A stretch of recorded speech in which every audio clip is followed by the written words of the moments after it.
Good morning. This is the New York City Board of Standards and Appeals Public Review Session for November 19th, 2018. We'll begin with the appeals calendar. Oh, I'm sorry. Do we have to? No. The appeals calendar. Item number 1, 2017-251A, Brooklyn Queens Expressway at 34th Street, Queens. Item number 2, 2017-252A, Brooklyn Queens Expressway at 32nd Avenue, Queens. I need that together. And item number 4, which is a new case, 2017-253A, Brooklyn Queens Expressway at 34th Avenue. They're all the same. So they're the same, but comments are different because we've heard them and we've heard all the facts at the last one, right, for those first two cases, and then we presented with their facts on the third case. I think we should separate the one and third two out, and then four. Okay. Just because they're covering the same subject, but we haven't heard anything on that third one. Okay. Or just the first two. So the first two. Item number 1 and 2. Right. Okay. So on 1 and 2, we had another submission. The appellant continues to argue without any proof at all that the sign sits on Amtrak property. As I said at the last hearing, I'm very troubled by such an assertion when deeds show clearly that the property is owned by New York City Central Lines, a subsidiary of CSX. I have to say that I've used statements and submitted materials that seek to mislead the board as a misrepresentation of the facts by counsel. Just throwing a pile of stuff at us and saying, come to the conclusion that it's owned by Amtrak is an attempt to mislead when there's a deed that indicates ownership. Appellant submitted its application in August 2017 and has had ample time to prove the deeds wrong by presenting other deeds, long-term leases that might be viewed as the equivalent of a deed, especially since the sign was considered carefully in the 2012 case before the BSA and also in state Supreme Court, at which time the appellant asserted that the sign was on CSX property. If appellant later, quote, discovered that it was mistaken about ownership, it should have prepared its case more carefully before submitting its materials to this agency and subsequently appearing before this board. The appellant has made no further argument about how appurtenance to a railroad bridge would exempt the sign from zoning regulations. We discussed at the last hearing that City Charter Section 643, paragraph 4, gives DOB authority to regulate any building or structure, and that 643, paragraph 7 exemption does not apply to signs. In addition, that subject is issue precluded, having been discussed at the BSA hearing in 2012 and at the Supreme Court. So I don't think there's any more to discuss about those two signs. Anything else from anybody? No. Okay. I was just very surprised of that, in that last submission, that they continue to propose that this is Amtrak without, if they discovered something, they should show us. Right. They gave us a pile of stuff and said, go conclude what we want you to conclude, as opposed to, right. What's the, because I don't have it necessarily in the right sequence, what's the number for the next case? 2017-252. No, the third case. There's 253A. 253. 2017-253A. Okay. So should I? No, Should that's have to number call that. 4. We'll call it in the order. Okay. You want to do 18th Street next? Yes, Yes. please. Okay. Yeah, That's okay. next on the calendar. Okay. Okay. Item number 3, 2018-22A, Yes, 255 18th Street, Brooklyn. Sorry. Now I'm discombobulated. Okay. Sorry. So, let me just get it down. Okay. There was an inspection of the site by fire department and DOB and our own compliance officer in late October, and another inspection on November 14th by BSA staff and commissioners, loft board, DOB, and elected official representatives. DOB issued a partial vacate and for the cellar, for the first floor and cellar, and work without a permit violation for the first floor also and cellar, which is occupied by artist studios and which do not comply with the CO. There's also a violation for occupancy contrary to the CO that confusingly, this is a new violation that confusingly indicates the inspector observed dwelling units at the first floor instead of storage. That's actually backwards. He's observing storage instead of dwellings. So there was also a stop work order issued for gas work in the building. The Department of Buildings letter of November 19th goes on at length about the alteration type 2 that was filed in 1999 for artist studios. I don't understand the relevance of this discussion about the Alt 2. An Alt 1 was filed in 2000 showing change of use to apartments. The CO was issued based on the Alt 1, and the Schedule A was filed with it. So I don't know why we keep talking about the Alt 2. With respect to the incorrect sprinklering system as the reason for revoking the C of O, I don't see why that is an correctable error, and in fact, the owners have filed an application to correct this. I'm sure that certificates of occupancy are often issued where there is a code noncompliance that was overlooked in the drawings and during the inspection, and for which DOB does not pursue a revocation. DOB would need to demonstrate to me that it does pursue revocation in every instance where a CO has been issued in spite of an undetected code violation, the curing of which could be considered correctable error. There is no indication on the 2000 plans, of which I am aware, that states that the sprinkler system must be converted to wet pipe. It just says sprinkler drawings will be filed separately, so we don't know what that means. And then DOB cites to Byrne, the case of Byrne v. BSA, which I don't think is applicable in this case, since as far as I can understand from the information provided, no loft board narrative statement preceded the Alt 1 application, nor the issuance of the CO. So there were no specific loft board obligations the owners had to comply with, which was the facts in Byrne. And with respect to substantial completion of the work required to obtain a CO, I'd ask, would the absence of the correct sprinkler system be enough where there already is a sprinkler system in the building? It's just a different type. In Byrne, the court allowed that BSA might consider relatively minor violations and the owner's willingness to correct them as the basis for not revoking the CO. For me, it's not about the sprinklers at all. It's about the required light and air and the absence of which is clearly not in substantial compliance with the scope of work required to obtain a CO, and not easily curable error. It would require basically the demolition of that rear wall. DOB seems to be hedging about whether the multiple dwelling law requires the 5-foot setback from the rear lot line for light and air, and I'm not understanding this at all. I know this isn't an interpretive appeal, but I think the MDL is clear that such a setback is required, and the reason it was shown on the alteration type 1 drawings. If there is a reason to revoke the C of O, this would be it. The units at the rear do not have legal light and air. Owner's counsel now argues that compliance with MDL section 277 was not required of this building, that was not converted pursuant to Article 1, Chapter 5 of the zoning resolution, since the building is not in an applicable community district. So Article 1, Chapter 5, just for those who are kind of new to this, allows you to convert existing manufacturing buildings to residential use if they're located in a list of community districts. And if not, it's not available. And it sends you to Section 277 of the multiple dwelling law in terms of various compliances with apartment sizes and light and air access.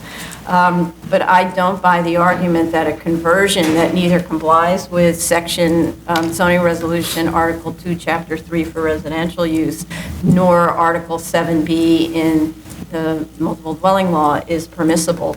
According to that logic, you could convert a building with no windows at all to residential use if it were located outside of one of the community districts listed in Article 1, Chapter 5, and located in a district permitting residential use and were existing non-conforming. So we actually do have those kinds of storage buildings that just have windows in the staircases, and according to that, you could convert that to residential and not open any additional windows. There is also a letter from the Loft Board Deputy General Counsel explaining the Loft Board's role and jurisdiction in a case such as this one where the building has a CO. I don't understand the effect of the tenants having submitted a request to withdraw registration from the loft board, which apparently the loft board accepted that request in 2017. So I actually don't understand loft board's jurisdiction at all. And essentially, the loft board's current jurisdiction, as stated by their deputy general counsel, is limited to setting rents, which according to owner's counsel has already been done. Because of the CO, the loft board has no jurisdiction over code compliance or otherwise, and to our knowledge, no narrative statement was prepared prior to 2017. They're now working on a narrative statement, which I find very confusing because I don't understand the loft board's jurisdiction with respect to narrative statements. Department of Buildings inexplicably argues that it needs the loft board to enforce the building's compliance with code, and that somehow the building is also out of compliance with the loft board's narrative statement process. I don't understand how DOB concludes this or why DOB is advocating for the building's participation in the narrative statement process. I thought DOB has its own authority to enforce compliance with code. In its recent submission, it appears also to shy away from the option of issuing criminal violations. We observe that owners take criminal charges very seriously. It sends them right here to try to get them relieved, essentially, and it wakes them up. They're about to, I don't know, go to jail, pay serious fines that are enforced. The explanation we have gotten from the various agencies about why they have not engaged in enforcement is that the building is under loft board jurisdiction when it clearly isn't when it comes to code enforcement. I hope that DOB and loft board's counsel will attend the hearing and explain to us why DOB defers to the loft board and how the loft board can require that the owner file a narrative statement in the presence of a CO, which it appears to be doing currently, and how the loft board can be, as is stated by the owner, preventing approval of the revised heating plans.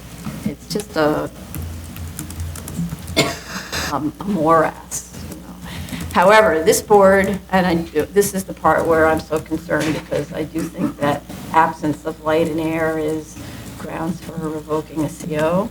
I do think that this board must tread very carefully here and needs to understand which agency or agencies properly have jurisdiction in this case and what the ramifications of a full or partial revocation are with respect to the tenant's rights. The partial revocation could be like the rear units as opposed to the front units.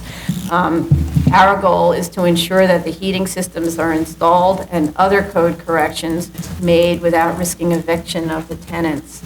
I add that the BSA has been very careful in the past not to disturb a certificate of occupancy where there are residential tenants in occupancy for fear of inadvertently causing their eviction. And I see already from owner's recent submission, the most recent one, that by inviting government agency and owner inspection of their units, the tenants have now unwittingly obliged the owners to bring these units into compliance with building code, and that this will require removal of many tenant-built improvements, many. I'd say virtually every unit has improper improvements. And although the tenants may support and even have precipitated Department of Buildings filing of the CO revocation appeal, I fear that they may have brought upon themselves the worst possible results. So, yeah, we need to be careful on this one. Other comments, please? I agree with you. No other comments? I agree, but I'm concerned about the safety of the tenants and that I don't have confidence at this point in the owner to actually rectify the situation and make the building safe for the tenants if left to an ongoing negotiation. And so that's my concern there. I would hate to see, God forbid, a horrible thing happen and the BSA's actions be called into question because of that. Right. So that's, I'm concerned. I don't see a perfect scenario of how this ends, but I do agree with Commissioner Brown. I believe that safety has to be our primary concern for these tenants. So, but in thinking about that, so I'm afraid that if we were to revoke the CO, then it goes into the Well, morass of what we've been observing. Loft board, I've been involved in narrative statement situations that go on for 30 years, where the one tenant doesn't allow access, and therefore it's impossible to complete the requirements of the statement.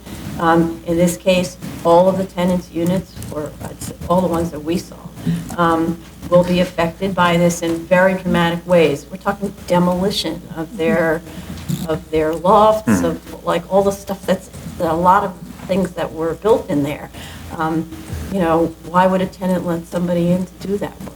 Right? So I just see the narrative statement going on for decades, and, you know, the process. And so then that's an excuse for the landlord not to do the work, which is what the landlord would probably want.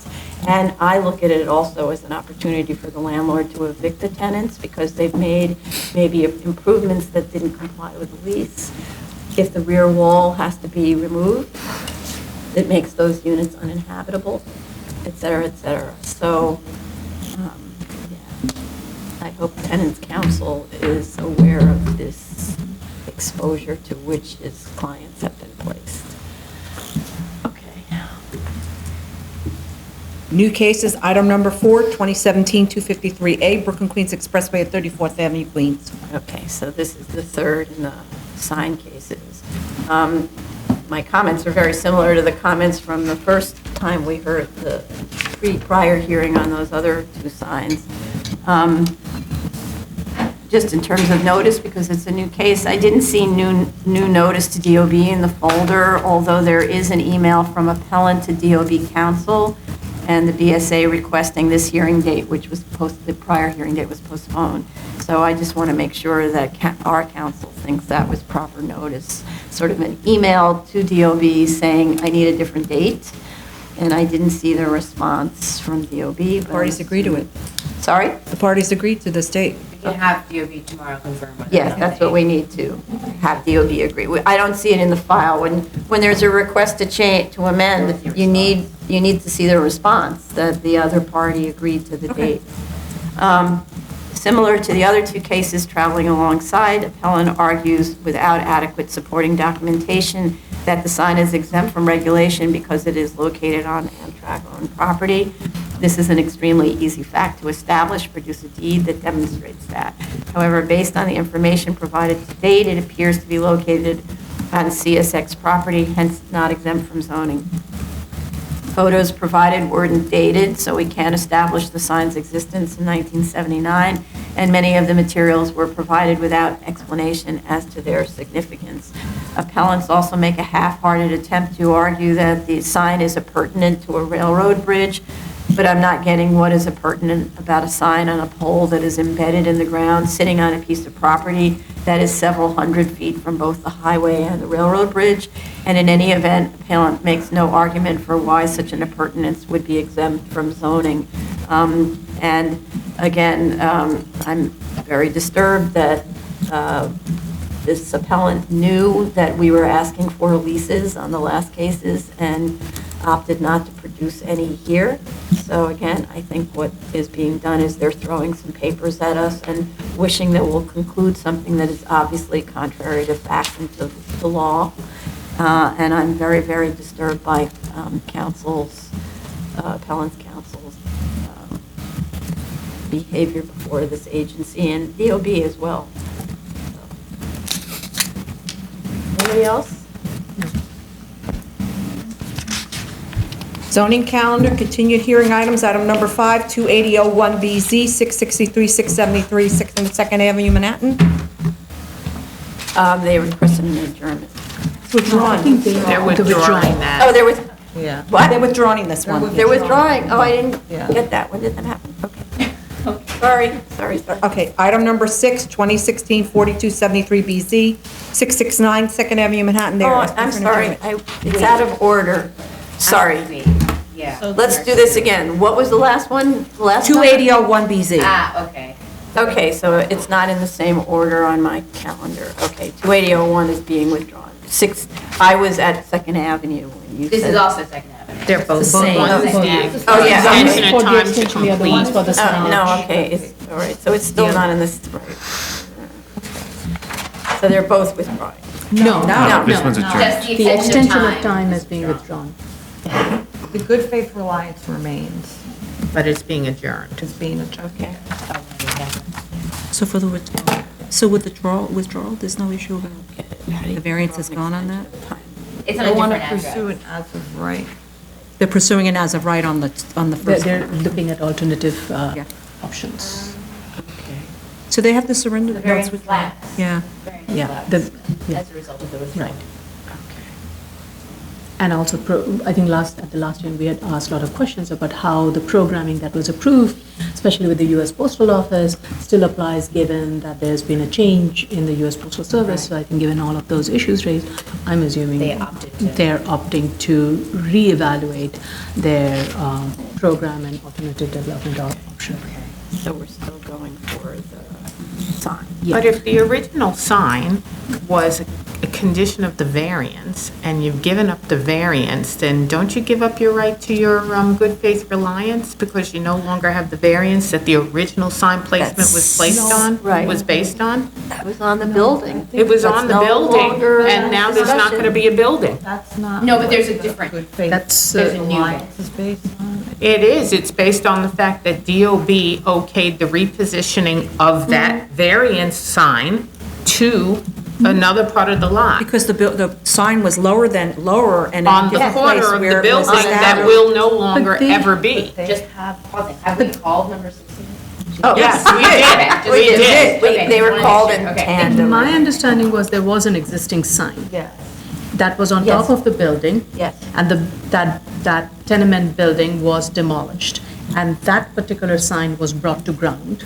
And On No, another lot? It was never brought to ground. It was supposed to remain on the On new the lot. building on the corner on the northeast side. No, this was prior to the construction of the new building. My understanding is because that building, existing building was raised, they wanted to retain the existing sign on the site until the new building was built. And that was approved, but then that location of the sign, of that existing sign, instead of being on the same footprint of the building, it got moved to another section of the development site. And that's what the appeal. Well, It's not Well, an we appeal, don't- it's a It's a good variance. faith reliance. we don't know if that was an actual Right, sorry. approval is the other part. We were, Right, that's the whole question. Right. Is Yeah. the appeal good faith reliance, but I'm just saying procedurally, can you consider a good faith reliance that involves the variance because it was moved pending the completion of the building when there is no completion of any building that's going to happen? I think you raise a very good point. Because it's now they're seeking the as of right or a change, so. You're- How can you Okay, rely so we on? obviously need to dig into this, and so I'm hoping the applicant, the appellant is, or the applicant is here to hear these comments, or will hear the comments, There's so staff. that they can address this So they issue. should perhaps reconsider withdrawing their, Yeah. withdrawing the Right. first case until they can establish Mhm. whether they need it to go forward with this one. But it's been requested to be withdrawn. I mean, to Yeah. be adjourned. This one has been requested This one to adjourn, but the other one to withdraw, and if they, yeah.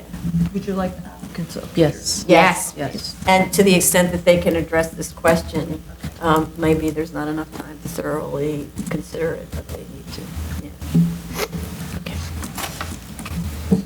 Special order calendar, continued hearing items, item number 7, 41850BZ, 7369, 217th Street, 7336 Springfield Boulevard, 21902 74th Avenue, and 73-10, 220th Street, Queens. This is a compliance hearing. Right. The owner submitted estimates for fencing and landscaping, and photos were provided, but I wasn't able to open all of them. There was something corrupt about the file. Yeah. They appear to show the cleared areas in the buffer zone, and that looks good. They were also supposed to be providing photos of the plantings that have been installed, if they have been installed, but I didn't find any photos to that effect.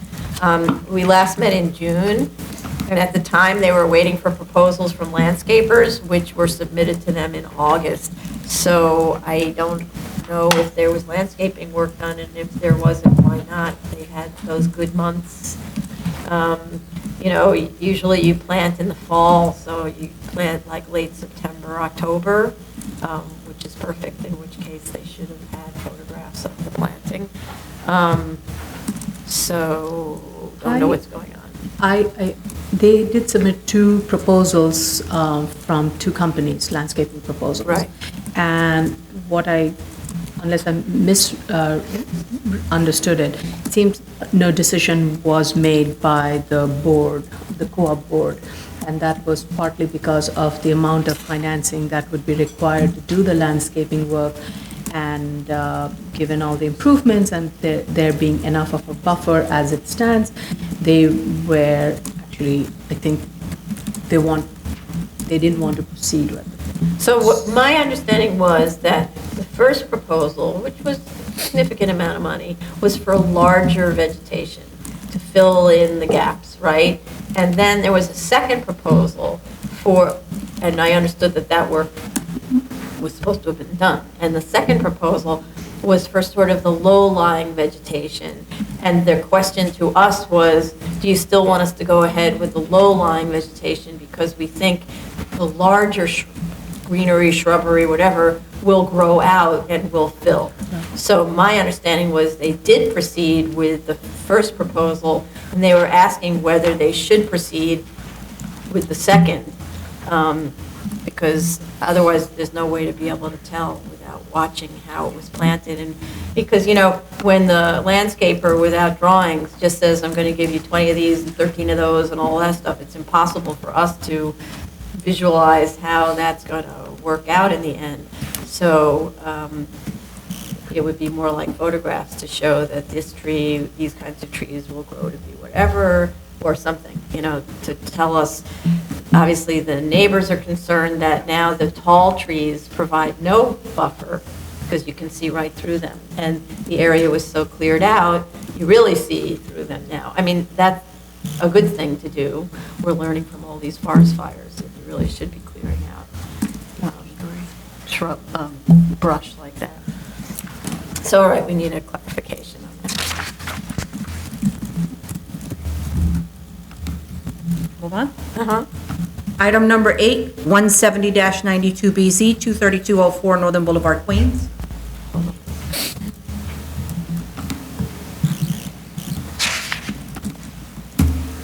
Okay, DOB approved the ZRD1, determining that the fencing plus the canopy do not constitute an enclosure that is counted as floor area. There was information provided about how the water used for car washing is filtered before being released to the sewer system. But I actually didn't understand in the submission which portion of the water is recycled after filtration and whether it meets the 85% minimum requirement of the grant, which said 85% of the water has to be recycled. So I just didn't see anything in those materials that explained that. But I just wanted to summarize the things that we are being asked to waive this time. We are being asked to permit the continuation of the 268 square feet of signage that was approved in the prior term extensions, even though it exceeds the C1. Also to remove the condition that landscaping be provided according to plans, since it never was on the plans, and there is no room or need for it because there's landscaping all around the site, on the outside.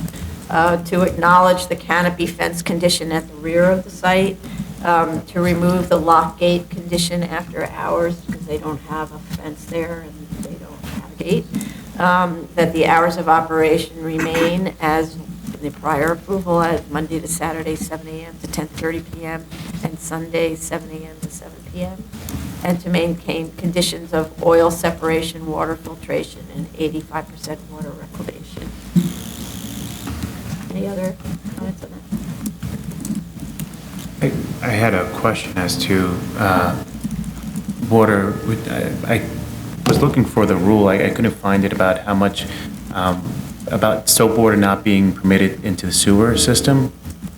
but I wasn't able, it's actually funny because I actually saw today on New York One, them cleaning the trucks, the sanitation trucks, and not permitted to use soap water because that's not permitted in the sewer system to be shot into the sewer system. I was wondering if there's anything to that. I know it sounds very strange. Soapy water, not? Soapy water. How do you wash your clothes? Again, On your body. New York One. New York One's news. I don't understand that. I actually don't think it's that. I think with car washes, there may be some kind of legislation that I'm not aware of, but anyway, the board required it, that the water be recycled, because there's no reason why you can't filter water that's washing a car. It's not Right. like you're drinking it, right? So it becomes gray water, which should be used more and more in the city. This might be one of the few situations where there's actually gray water being used, as opposed to it all just disappearing down the drain. Okay. New cases, item number 9, 53966BZ, 6119 Fresh Meadow Lane, Queens. We have proof of service of initial application and of notice of hearing to officials. Community Board recommends approval with 6 opposed. This proposal to demolish the existing gasoline service station and improvements and replace with a new gasoline station and convenience store is being filed as an amendment. I just want to be sure that everyone agrees this is the correct approach here. I did see there was an email communication with the applicant at the very beginning that said you can file as an amendment. So just to bring that out there from the start, okay? The proposed is a less complex collection of uses than the existing, but apparently will result in an increase in trip generation. The traffic study states that there are 8 existing fueling positions, a convenience store, lube shop, and car wash, which account for 72 weekday morning and 146 weekday evening peak trips. It projects that with 16 new fueling stations and a larger convenience store, there will be 136 and 224 vehicle trips during the same peak hours. So that's nearly double the trips as currently. I'm concerned that the traffic patterns appear to be cutting in all directions on the street, in the street bed, and in rather chaotic fashion across 64th Avenue. I'd like to get signal timing, impact, and crash data for the relevant intersections and how the proposal will affect them, which was not discussed at all in the traffic study. Justification for the waiver of 5 parking spaces is that there are 16 spots at the pumps, at which it is argued most people will leave their cars to run into the convenience store. I think that makes sense based on what I learned from drivers, drivers at the table. I think we should take the opportunity to properly buffer this use from the adjoining residential properties. So buffer zones should allow for dense planting and opaque fencing. It is particularly sparse adjacent to the building as proposed. They need to dimension all the planting beds and show curbs. And the lumen spread diagram shows there's more than 0 at the property lines. That needs to be Especially along corrected. the residential Yes. one in the. Right. Anybody else? Yeah? I just wanted to say they should break their frontage out, break their signage out by frontage. And the curb cuts on the corners could be a bit of a problem because of that intersection. It seems like it would be a busy intersection because it's right alongside the LIE.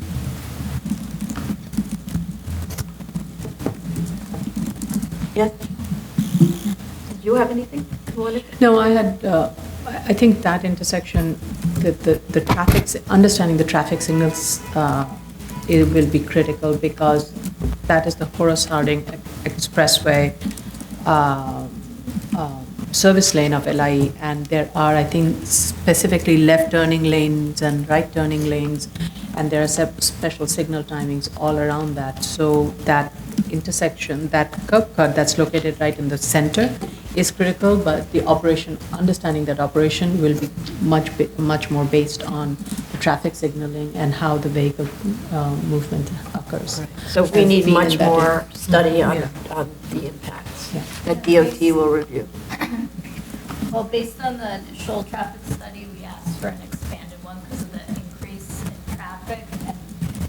they identified 2 intersections that they're going to do even further analysis on Fresh Meadow Lane and 65th Avenue, and Fresh Meadow Lane and the driveway. So they were going to do it more detailed. I'm not sure if they will. Okay. So we also need the crash data, the signalization, timing, all that stuff.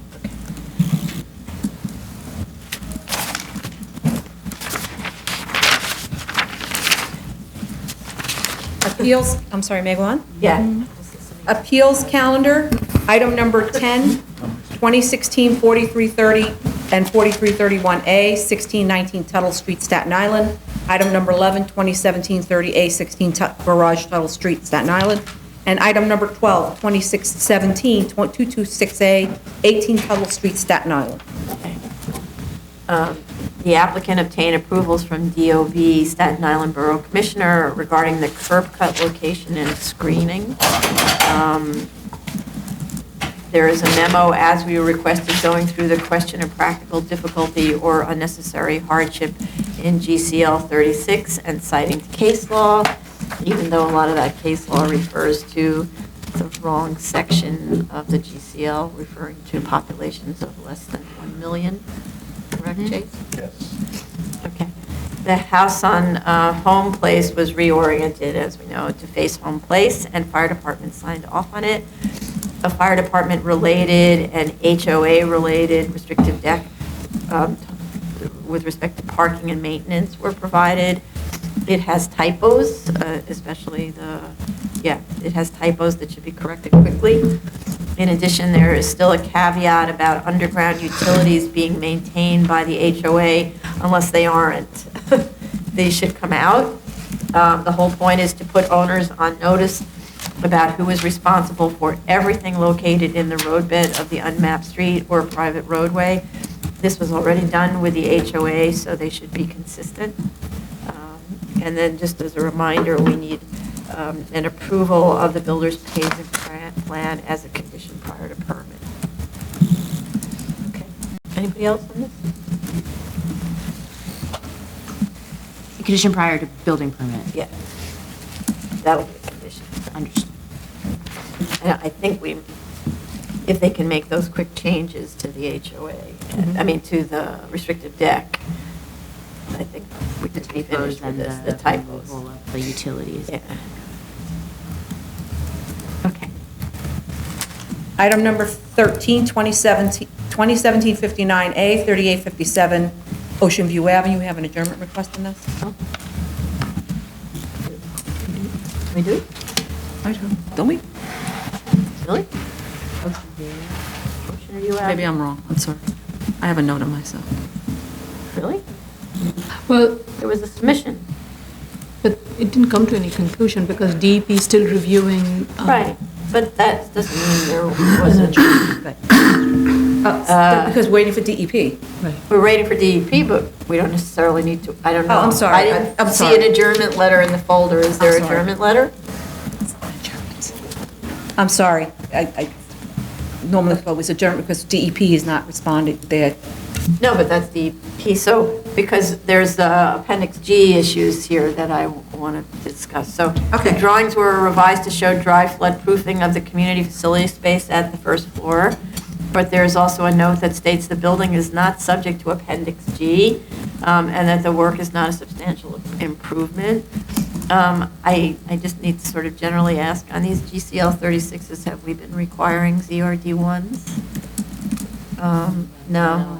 So we can't take a position on whether this project complies with the flood regulations. So must either condition approval on its compliance or require a ZRD1, CCD1. Sprinkler drawings were provided, which was an issue before. The fire department required that they be sprinklered, and we're still waiting for DEP on the house connection application.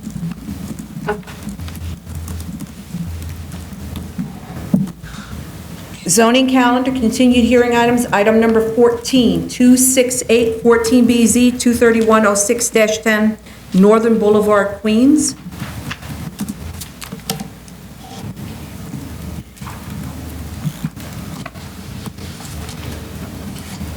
additional information is provided about stormwater management and the bioretention system that's required to manage the site. But when I look at the site plan, I don't see the location of the bioretention landscaping that addresses the pooling stated to be plaguing the site. Perimeter landscaping appears to be of standard widths and isn't dimensioned and looks identical to what is already in place. We need a landscaping plan with details on widths and depths of planting beds, types, and spacing of vegetation, etc. I asked for this at the last hearing. Since the landscaping proposed appears to be identical to what is in place, I'm curious whether the retention tanks are already there or not, because it's such an identical plan. I was a little confused. I asked about permeable surfaces for this parking lot, which I think would help with stormwater management. The very large stormwater detention chamber details appear to allow for this when you look at how, it's different than when we have a contaminated site and you can't have permeable surfaces, but here it seems like you could. And I'd also like to understand what prevents contamination of the groundwater and soil from the parked cars and the salting. So they are collecting the stormwater into these detention tanks, but is there a filtration system that prevents the bad stuff from going down further? I see how the layers work on a detention system, and assume but without knowing that that's what's filtering say the VOCs or whatever it is that might be filtering down. And then we had asked whether this management system would eliminate the ponding in Alley Pond Park, and I'd like to know whether DEC reviewed the stormwater management plan with respect to this issue. I saw that they had reviewed things, but I wasn't sure whether they were aware of the ponding on this driveway and its impact on Alley Pond Park. I didn't see that sign off. We had also asked about the impact of the rooftop garden on Alley Pond Park and the walking path that is described as being only 85 feet away from the subject site. With respect to discussion of the rooftop noise potential impacts on the park, that was cursory at best in the materials. In the summer, they say that the rooftop would be used when nobody's walking in the park, but in the summer, it gets dark at 9:30. That's exactly when people would be walking in the park and people would be sitting on the rooftop enjoying their cocktail. So they need to look at sound attenuation for the roof perimeter or show to us that the sound won't travel to that location. Also, we need a lighting diagram. And with respect to the plans, at the elevator entrance, there's a ramp that goes from the parking area up and a ramp or steps. And I'm wondering why which is a very awkward condition, you can't get around it because there's a column in the way. So I'm wondering why not just drop the entrance at that part fully to grade and then have the elevator that has that little short stop elevator on the interior. We were also provided with the rider to the contract of sale indicating seller's obligation to pay for cleanup costs. There's one sentence that I think may expose the seller to future obligations that we would therefore take into consideration, which is the seller will arrange to have the water samples taken promptly after soil removal. If the water samples show higher contamination levels than the testing of June 15th, 2012, and show levels where the appropriate governmental agencies require remediation or monitoring in order to obtain a closure letter, which I think has been the case, then the seller shall comply with said remediation or monitoring request at seller's expense. This shall not cause the seller to, that's a different thing, okay. Yeah, so it sounds like it didn't come up clean, the seller still has obligations, which therefore should factor into the financials. And then, last couple of comments. They were supposed to get a ZRD1, CCD1 with respect to the flood zone regulations. because I know they prepared one, but then it doesn't seem like it was submitted, or if it was, what's the status? They are revising the traffic study, and I don't know what the other environmental open issues are. Others? Go ahead. So, Yeah, on the, I wasn't present last hearing on this case. That was the August 21st, I guess. Right. That was here in the morning. I wasn't here at the hearing. But I did listen actually to the video of this hearing. I went over the testimony from different parties and the board, their comments from the board. And I have the following concerns. Number one, this is a use waiver as far as I understand. Yeah. And it's if they go with the residential, according to the statement of facts, it says that the allowable floor area on the residential is about 9,000 square feet. What they are proposing is about 16,000 square feet of different use. So this is kind of like, for me, I look at this as a large variance. And it should be something that justify the ask for a variance like this. So looking at the documents. Sorry, I didn't understand that sentence. Say the last thing. To justify a variance like this, it's That a large. use. So in It's other a words, use because, plus a floor area, and the hardship claimed so far is mainly the contamination of the site. All right. And looking at the contamination, according to the rider that you just mentioned, I did read that rider and I went over it, and I believe it includes even protection to the purchaser, to the new owner of the site, even after he purchased this. That in the financial analysis, there is $1.6 million plugged in the cost, in my opinion, without reason, because this should be covered by the seller of this piece of land. The other thing, and I'm wondering, if this site was clean previously, the source material was taken out, and the site was clean except for some like remaining monitoring for the groundwater, why are they suggesting now to install sheet piles all over the site to contain something? And I'm not sure what is this thing. I believe is it the groundwater? It's not the source material, definitely, because they are saying that the source material, the tanks, were taken out. So what they are proposing, they are talking about marshland or meadow mat layer, which is a layer of organic material that you could say almost it's impervious layer. So what they are saying is, let's put sheet piles from the ground surface all the way down to this material and put this all around the site. That's gonna contain whatever inside this sheet pile thing and make it doesn't move outside. So if you get infiltration, it's gonna go inside this like bathtub or box, closed box, and it's not going anywhere. Right. And that's how they are selling this to us. It's gonna prevent any contamination from traveling to the adjacent alley.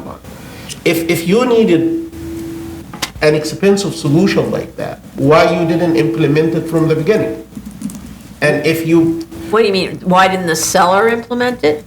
no, the sheet pile thing, why wasn't this implemented from the By beginning? the in the seller? By the seller or by whoever who recommended 1, 2, 3 to clean up this site. The original recommendation, as far as I understand, was take the tanks out, do some monitoring, and you're done. And there is an agreement that says if any remaining or residual contamination on the site, the seller will be responsible to take care of that, right? Yes. What the applicant is proposing right now, he's proposing that I have a problem, I still have some contamination. I need to install sheet piles all around, and by the way, steel sheet piles, all around the site to contain some contamination, prevent them from migrating to the adjacent alley one. And this is gonna cost me not so much, 1.6 million. Take this into account. This is one of the elements of the hardship that is claimed Yeah. on this case. Right. and you're saying it shouldn't be included. My point is, it shouldn't be there, simply. Right. Because of two things. Number one, it should be included initially if it's needed. I'm not sure, I did dig for phase two and I couldn't find phase two. I think they're currently doing the phase 2 testing that DEP requested. Yeah. It's a separate. My understanding was Just build. DEC was also requiring the cap and sheeting. Right. Yeah, but it has to do with who's responsible Right, for the cost. purchase agreement is saying And- that I should there understand. be anything No, no, else, no. it should be on the part of the I'm seller. not questioning who's responsible. The requirement of the capping and the sheeting is coming from DEC. The question of who does it, it's not what I'm. I Yes, just- Right, yeah. let me comment on the containment and the cap. The containment, this is not an excavation support system. You're not gonna like put the sheet pile and excavate inside. You're gonna put this sheet pile just to prevent groundwater from migrating out. If you, let's say somebody who has a like magic power and he can do this, and you have a plastic sheet all around the site, you're done. You don't need a steel sheet pile, like quarter-inch thick to put it all around. You need something that much more cheaper than this. You could simply put a vinyl sheet pile instead of a steel sheet pile. But what was taken into account in the cost estimate, the 1.6 million, is a steel sheet pile. Okay. It's not needed. I see. In addition, even if it's needed, it's not the responsibility of the applicant as far as this Reading of this. rider indicates. Right. So, So it should be taken out. yes, Yeah. this is number one. Number two, the capping thing. My understanding is that the building will act as like a physical cap. Whatever rainwater is gonna come, it's gonna come to the top of the building, to the roof, and then it's gonna drain to the roof drains, and it's gonna go somewhere. If you just, I'm not sure if DEC requested capping. I didn't see like a document that's clearly indicate this is a requirement, but if you have the building, and if you have the slab, the floor slab, the lowest floor slab, the ground floor slab, all these elements are acting as a natural cap. If you can divert the grades away from the building and just take this flow to somewhere, I don't think it could be easily prevented that this runoff infiltrate into ground and mix up with the contaminated groundwater, if any. So I'm skeptical about the need for like a very expensive cap. I'm not sure about this too. Again, I did look at the phase two to see what kind of contamination, what are the percentages. I didn't see like something that you can count on and look at it. Something that's like really technically deep, nothing. So what you're saying is the stormwater that's clean, that lands on the roof and then drains down, is then mixing arguably with contaminated groundwater and shouldn't be? This is one of the concerns. Yeah. The reason for the cap is you want to close this box. You want to put sheet pile all around. You want to put cap on top.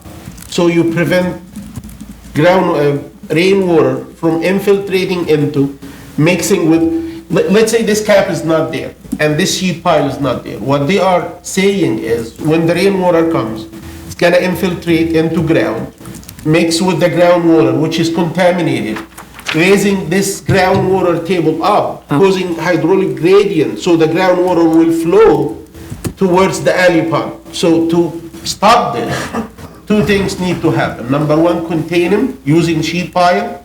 Number two, put cap on top. What I'm saying is the containing thing could be done with vinyl sheet pile, very inexpensive, and to include it or not, look at the rider and use your judgment.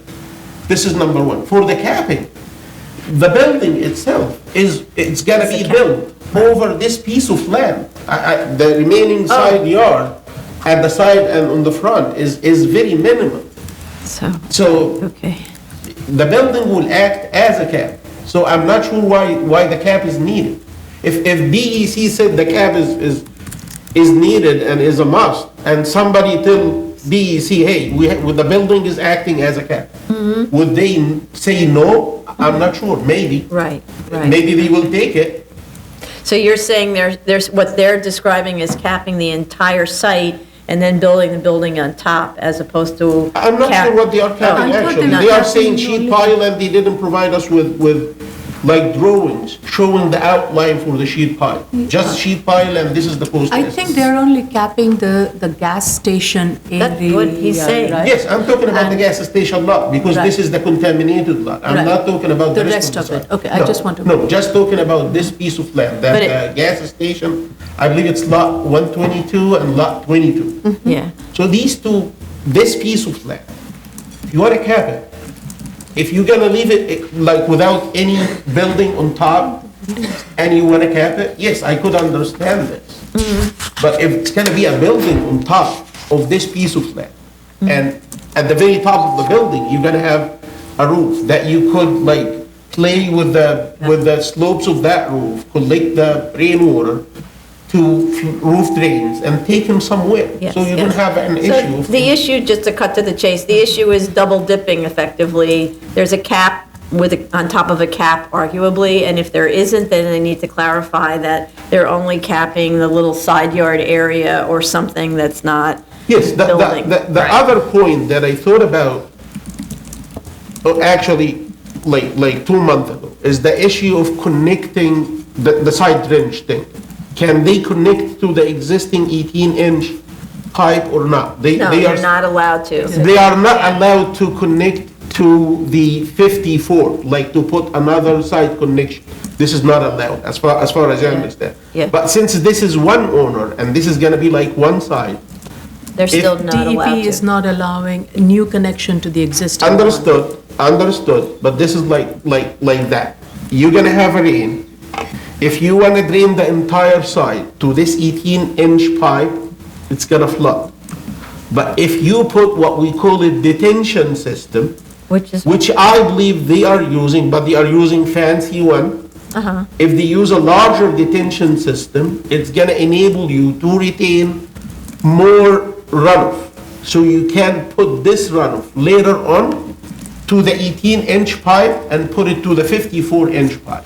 Okay. So I believe with some sort of like stormwater management there, it could be done. I'm not sure if this is the mission impossible, but if there is someone who's willing to look into this and dimension a detention basin properly, look at the watershed, see how much rainwater he's gonna get, how much he can put immediately into the 18-inch pipe, how much is gonna remain, what is the duration for the storm, how big is the detention tank I need. He could put a big enough detention tank on site, put the rainwater in, and then after the storm is gone, he can take that water and put it back. I think the materials said that they were counting on some crazy rainfall, like a 9-inch rainfall in a 24-hour period, something like that.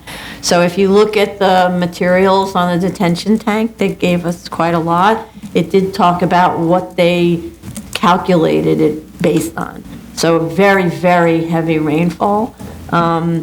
Whether that's separating the contaminated, the clean water from the Is contaminated this water is required? another. If DEC requires designing for 2-inch rain, can you design for 9-inch? Well, It's the so- Cadillac Right, I understand. versus. Yeah.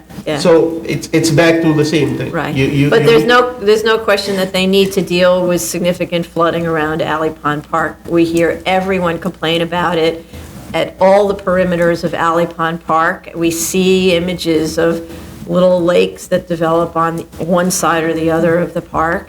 So if that's what their stormwater management experts are saying they need to do to address the flooding, I don't want to discourage that unless because that may not be a DEC, I don't know if DEC is even getting involved in that question, because we're asking about contamination. They're dealing with very significant flooding problems around the park. So if you want to look more at the materials that they sent and then ask them the questions, but yeah. So I think we should go on to the financials. Thank you. Okay. So for the financials, I had previously raised a question about using the residential comparables for getting a site value, because the argument that I had in the pushback was that residential land is clean land, and they were using clean land to value the gas station parcel. And the fact of the matter is, the gas station parcel is not clean at this point, and they're adding in premium costs. So to me, they're setting their site value at a higher point than it should be. They should be somehow accounting for the fact that the land isn't clean. And if they're going to use the residential comparables, they're going to have to do some kind of adjusting downwards, or they're going to have to seek similar types of contaminated parcels if they're going to include the premium costs. And then, of course, there is the question, which isn't really in the financials, as to whether or not they should be including the premium costs here, or whether they should be seeking their remedy with the seller, like the purchase agreement states. So that's one of the issues. The other issue has to do with the construction costs. They said that they were only including construction costs for the additional Mizumi space, and they weren't including the original 7,000 square feet for the proposed. However, if you do the math, they list the base construction cost as $8.29 million, and then they list the base construction costs for the above grade space at $277.23 per square foot. And if you divide that into the total, the result is 29,936 square feet, which happens to be the gross exterior area of the entire building.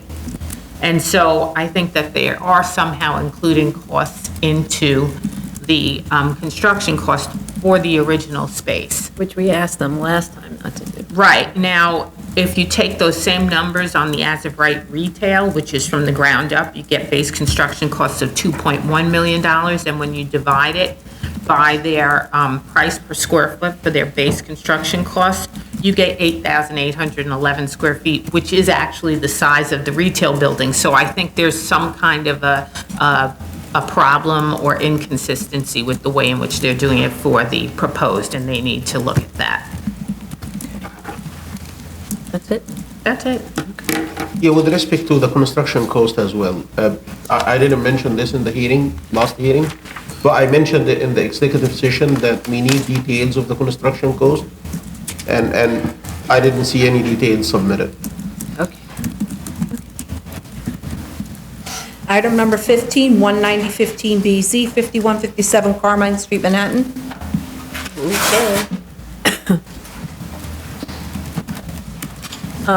Lot 34 has now been brought into the zoning lot, but is not proposed to be demolished.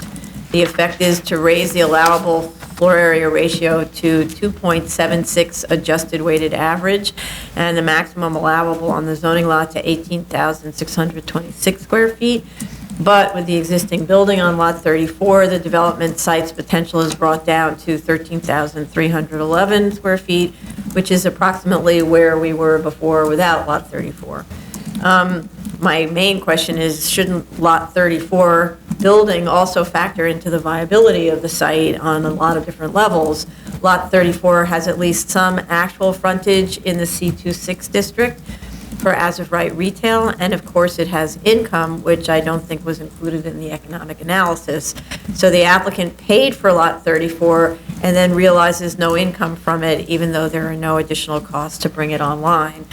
There is also no upside potential for that existing building considered, and most people buy buildings like this for their upside potential.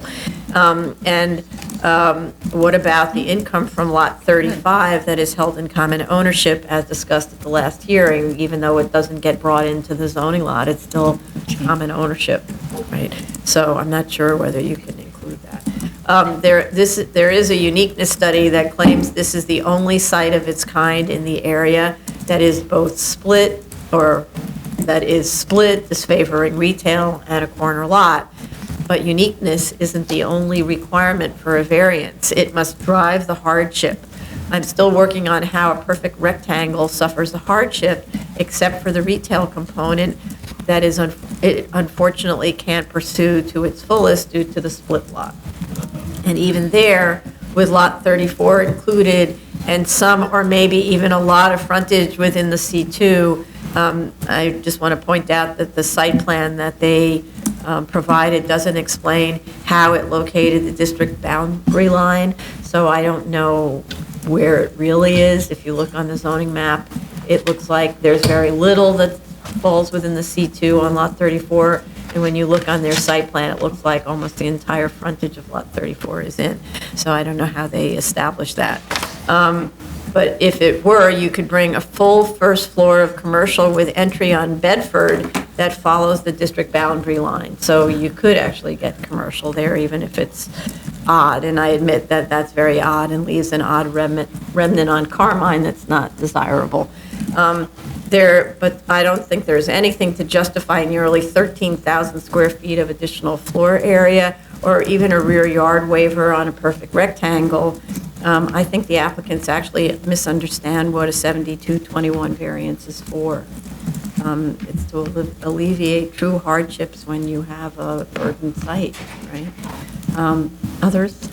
I mean, I fully agree with you. I think that, first of all, this is not the only lot that suffers from split lot zoning. And if you're going to develop the lot that has split lot zoning, you can develop it to the lower density zoning. Plain and simple.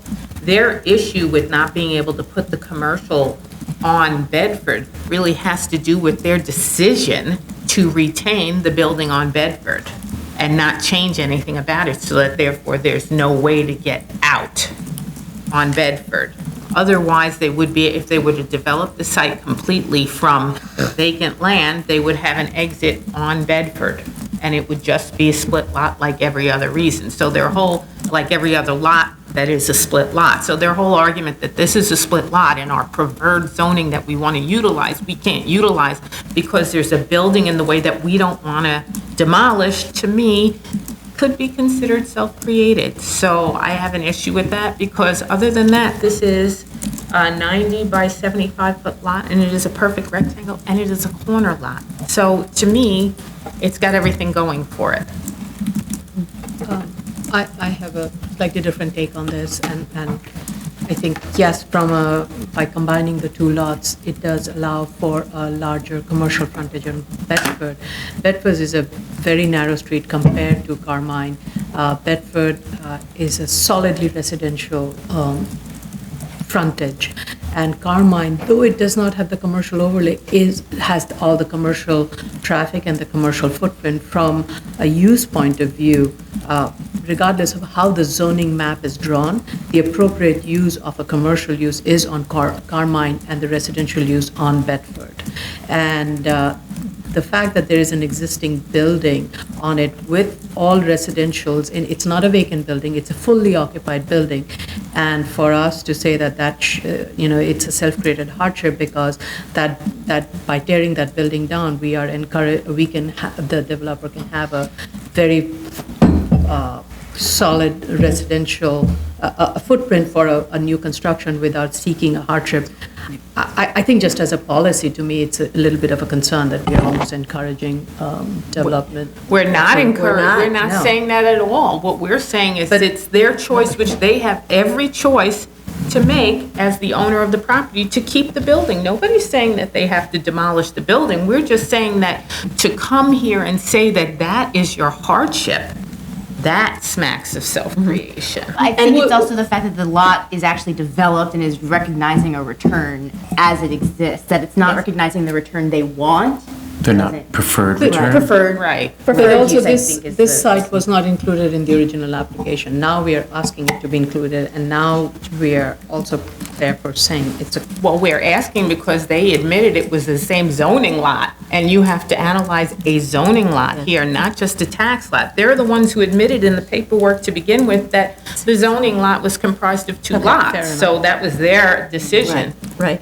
And I don't think necessarily, when I'm looking at the commercial, which is what they're complaining about, right, independent of the additional floor area, it's that the ground floor of Bedford could be used, even with the existing building. You expand the ground, it's done all the time, right? You expand into the ground floor of the existing building, you have access to your commercial from there, and you don't affect the tenants upstairs at all. So, and by the way, the other buildings here are tenanted.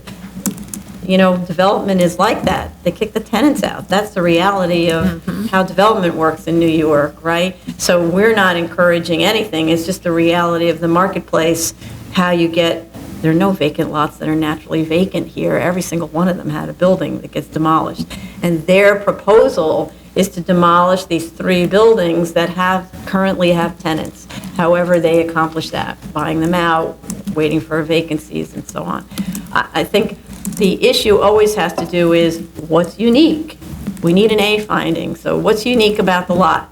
It's a perfect rectangle, right? What else about it? It's got split lot zoning, which has been used in many BSA cases as an argument for hardship, right? It cuts it down at a strange angle, and it means that that the access to the commercial space is limited. So that's a case, as far as I'm concerned, for a variance for moving the district boundary line effectively for commercial, but there's no justification for 17,000 square feet of floor area. That would be if they were sitting on top of a subway or something like that, right? That would be if it's a contaminated site with millions of dollars of remediation, or liquefaction on the soil or something like that, right? Chair, did you find it unique? Did you find this particular site unique? The site may be unique. So you do? Well, no, I don't actually know if it's, they went through their list, so, it's a corner lot. There are not a lot of other corner lots that have split zoning. You could argue that. Okay, but you could say it's unique because, I forget what the other explanations were, but anyway, you could say it's unique using those, but You if the can't find the uniqueness hardship. doesn't drive the hardship, it could be, it could be shaped like the most extraordinary thing. We have seen that, an enormous triangle. So it's unique. It's an enormous triangle. It's a 200,000 square foot triangle. How does that drive the hardship? You can build almost anything on it. So that's the issue. So then, if we were to get past the A, and we found that they had an A case, at this point, I don't think that there's any justification, as you said, for the extra floor area, because there's a lot going on with the financials.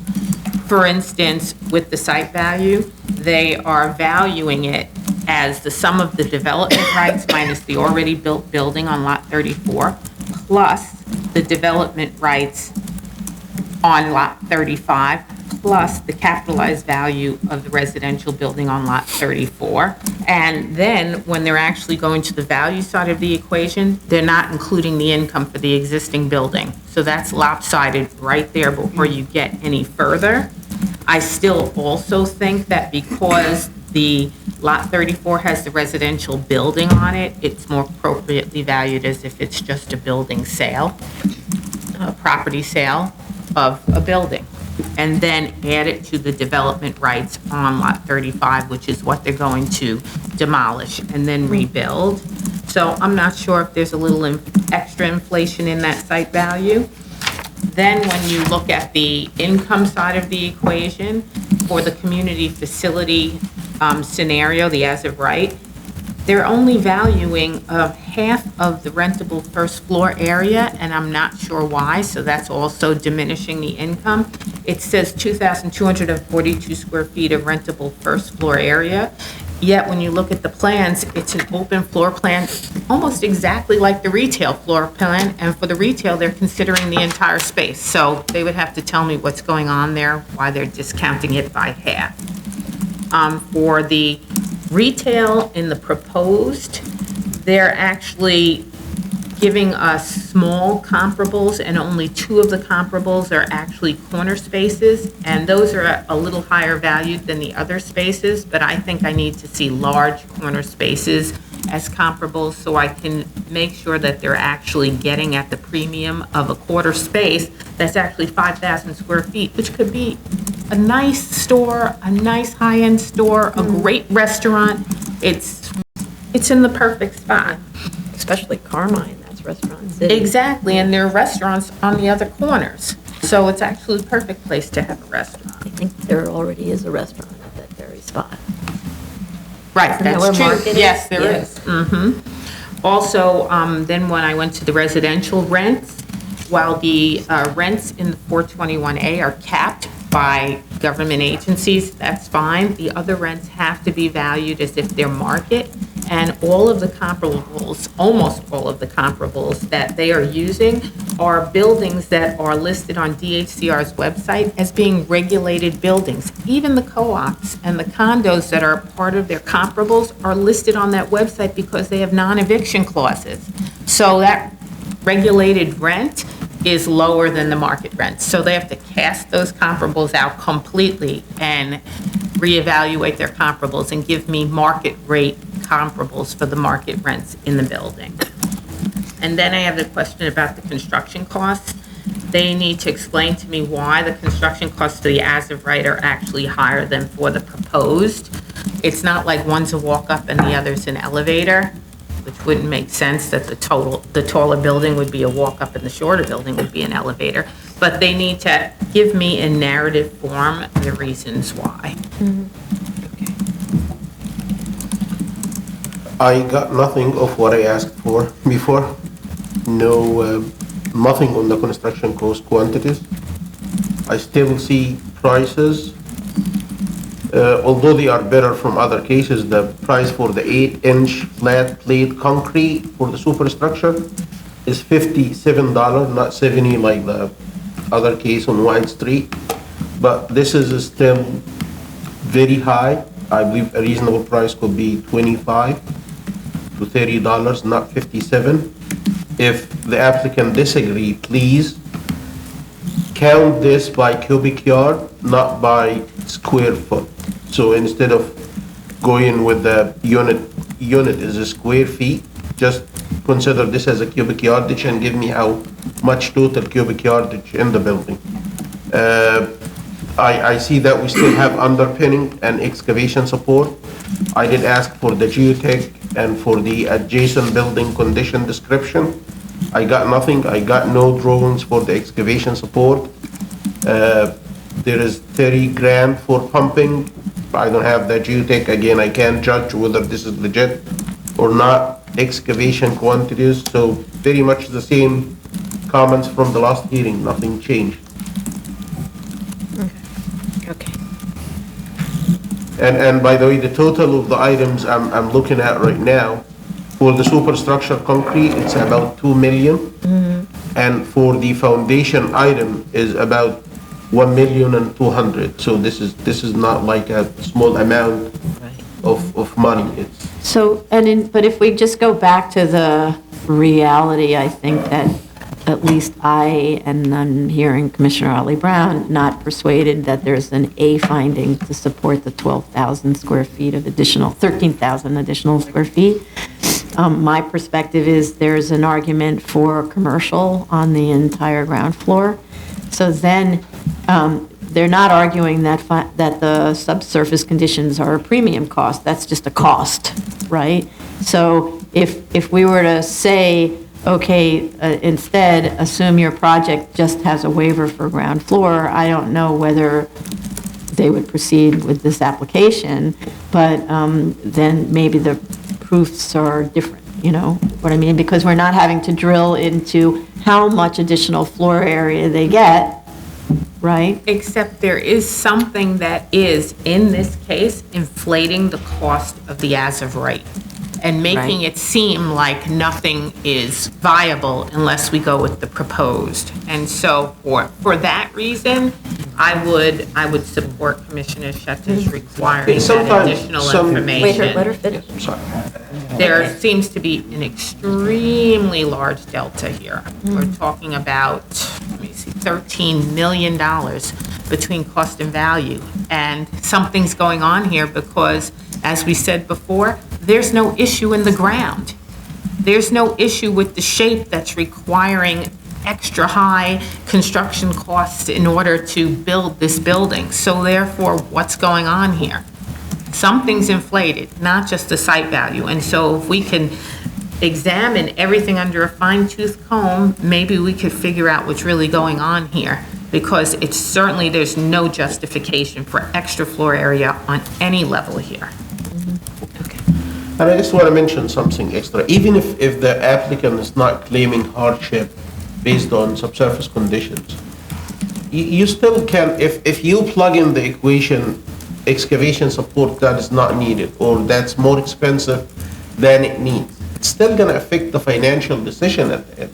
Yeah. If you claim that you have pumping for 50 grand and you don't have this, it's going to affect the financial decision. So I would like look into these items regardless whether the hardship is based on subsurface or not. Okay. Anything else? I wasn't convinced by the uniqueness argument. If they want to get into that more tomorrow to show how different this is from every other lot, that'd be helpful. I also really wasn't convinced on the hardship of owning this property at this point, and whether or not, just because it's not your best case scenario, doesn't make it a hardship.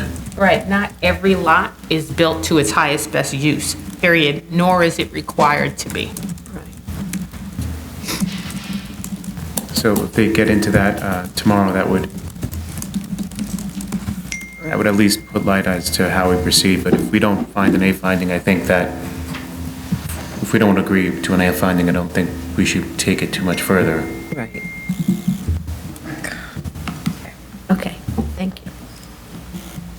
Anything? Yes, go ahead.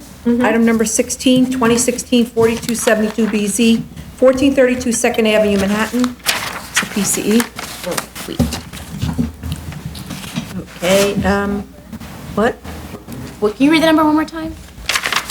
Item number 16, 2016-4272BZ, 1432 Second Avenue, Manhattan. It was missing from the... Oh, that one was It added was like just on added. Thursday Just or added, something. Yeah, here. It's a PCE. Yeah.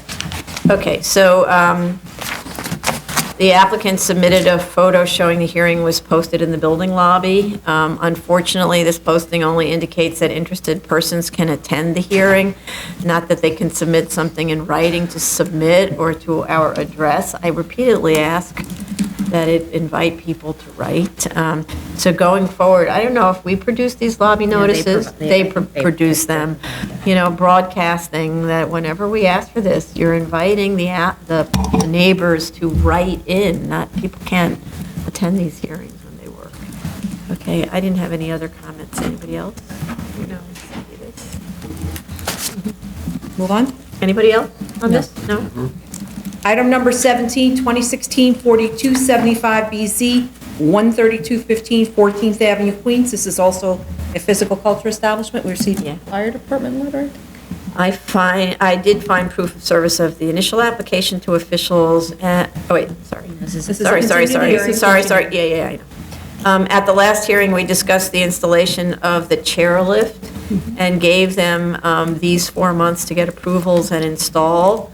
There appears to be a problem with those approvals, and the applicant has submitted to the Mayor's Office for People with Disabilities for waivers, and they're waiting for a reply on that. I don't understand why this is happening anymore, why this is happening now, but the arrangements we worked out between DOB and the fire department with respect to the BSA decisions on fire alarm installations seems to have fallen apart again. I don't know whether the applicant or Chief Daley reached out to DOB Commissioner Ferriello, who is aware of the arrangement, or whether the holdup is a plans examiner only. You can't stop at the plans examiner because they don't know. There's however many dozens, if not hundreds of plans examiners. They're not all aware of the protocol. It's the commissioner who would be aware of it. And so they seem to be stymied on approval of the fire alarm. So, so we should talk about that with fire department, but also reach out to Commissioner Ferriello. And this is a legalization, that's why this is coming up. Well, we did receive a letter from fire department also. Right, but, did we receive a recent one where they're okay to proceed or something like that? I don't know what it said. They're saying that inspections been performed by various units in the Borough Bureau of Fire Prevention. The violations were issued for testing of sprinkler systems. What date is that? This is November 17th. Oh, okay. sorry, let me go. The violations issued were for testing of the sprinkler system scheduled for December 11, 2019. Obtain operating permit for the PA space and obtain letter of approval from the fire alarm system. Please be advised that the board grants a special permit. The Bureau of Fire Prevention will enforce the board's resolution of violations issued for this establishment. The agency has no additional comments or recommendations relative to this application. So in other words, it's now in their hands and we can proceed? Yeah. That's what it sounds Okay.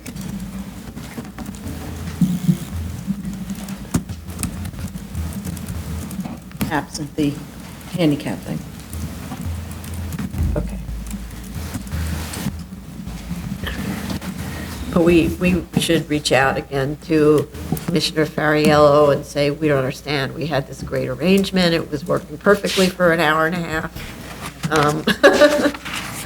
And what happened? Okay. Item number 18, 2016-4472BZ, 24501, and 24513 Jamaica Avenue, Queens. This is also a legalization of a PCE. Body by- As we requested by us, the project will be brought into ADA compliance. Financials and statement of facts were revised. They provided proof of continuous use since 1994. And the fire department's letter of March 30th had many concerns, and maybe they submitted a letter, but I didn't find one. We need a follow-up letter from fire department indicating whether the applicant has addressed them satisfactorily. And then I guess the other question is, because this is a legal, well, it's not really a legalization, right? This is a variance. It's a variance, so it's not a legalization. And the ADA compliance is something that we requested they provide now for this variance. We could say that we would just have that be a condition, or that we want them to do it now. So that I would like comments on that. Okay, I looked at the financials and it addressed all of our issues. okay, great.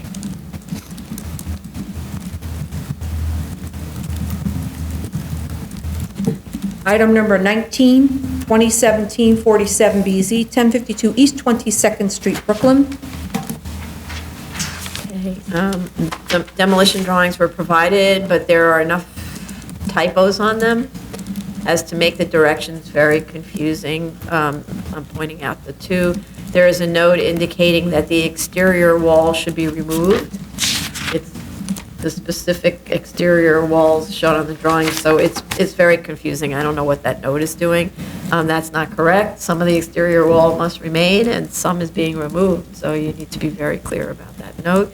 There's another note indicating for the first floor, the linear feet of second floor walls to retain, so that's also misleading because it's a chart that shows first floor walls to retain labeled second floor, so that needs to be corrected. Otherwise, I think it was okay.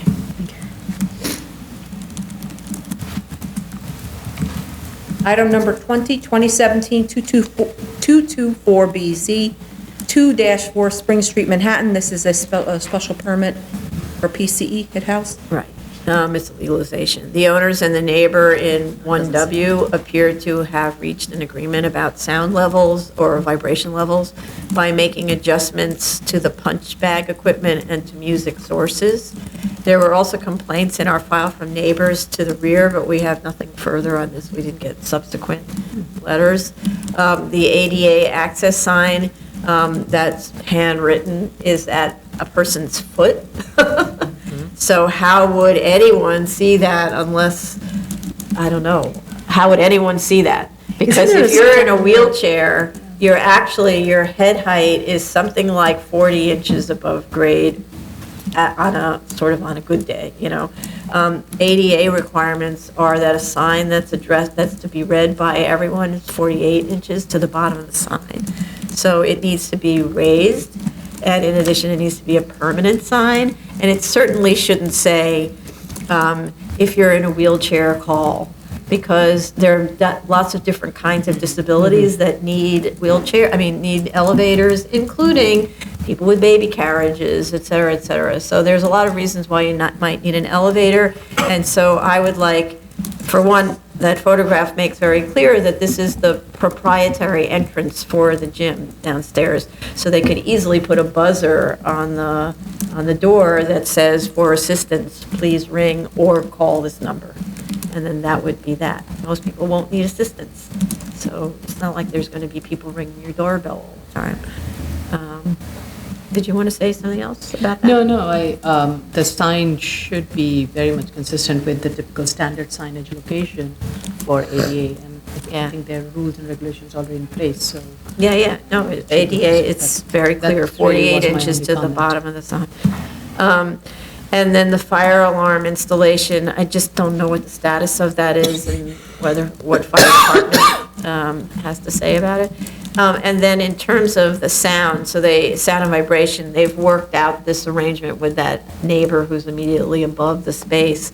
I just want to say that there needs to be a condition that when neighbors complain, they have to instantly go and make adjustments to either, because say, for instance, they say they have a sound limiter, which I think would be a condition also, and it says when the iPad Sonos, which of course, in 5 years, we won't even know what a Sonos is, but when the iPad Sonos is set at the maximum level of 100%, the limiter is locked at 75 or half of the dial, and this setting is in the agreed-upon safe range as to not disturb residents' neighbors.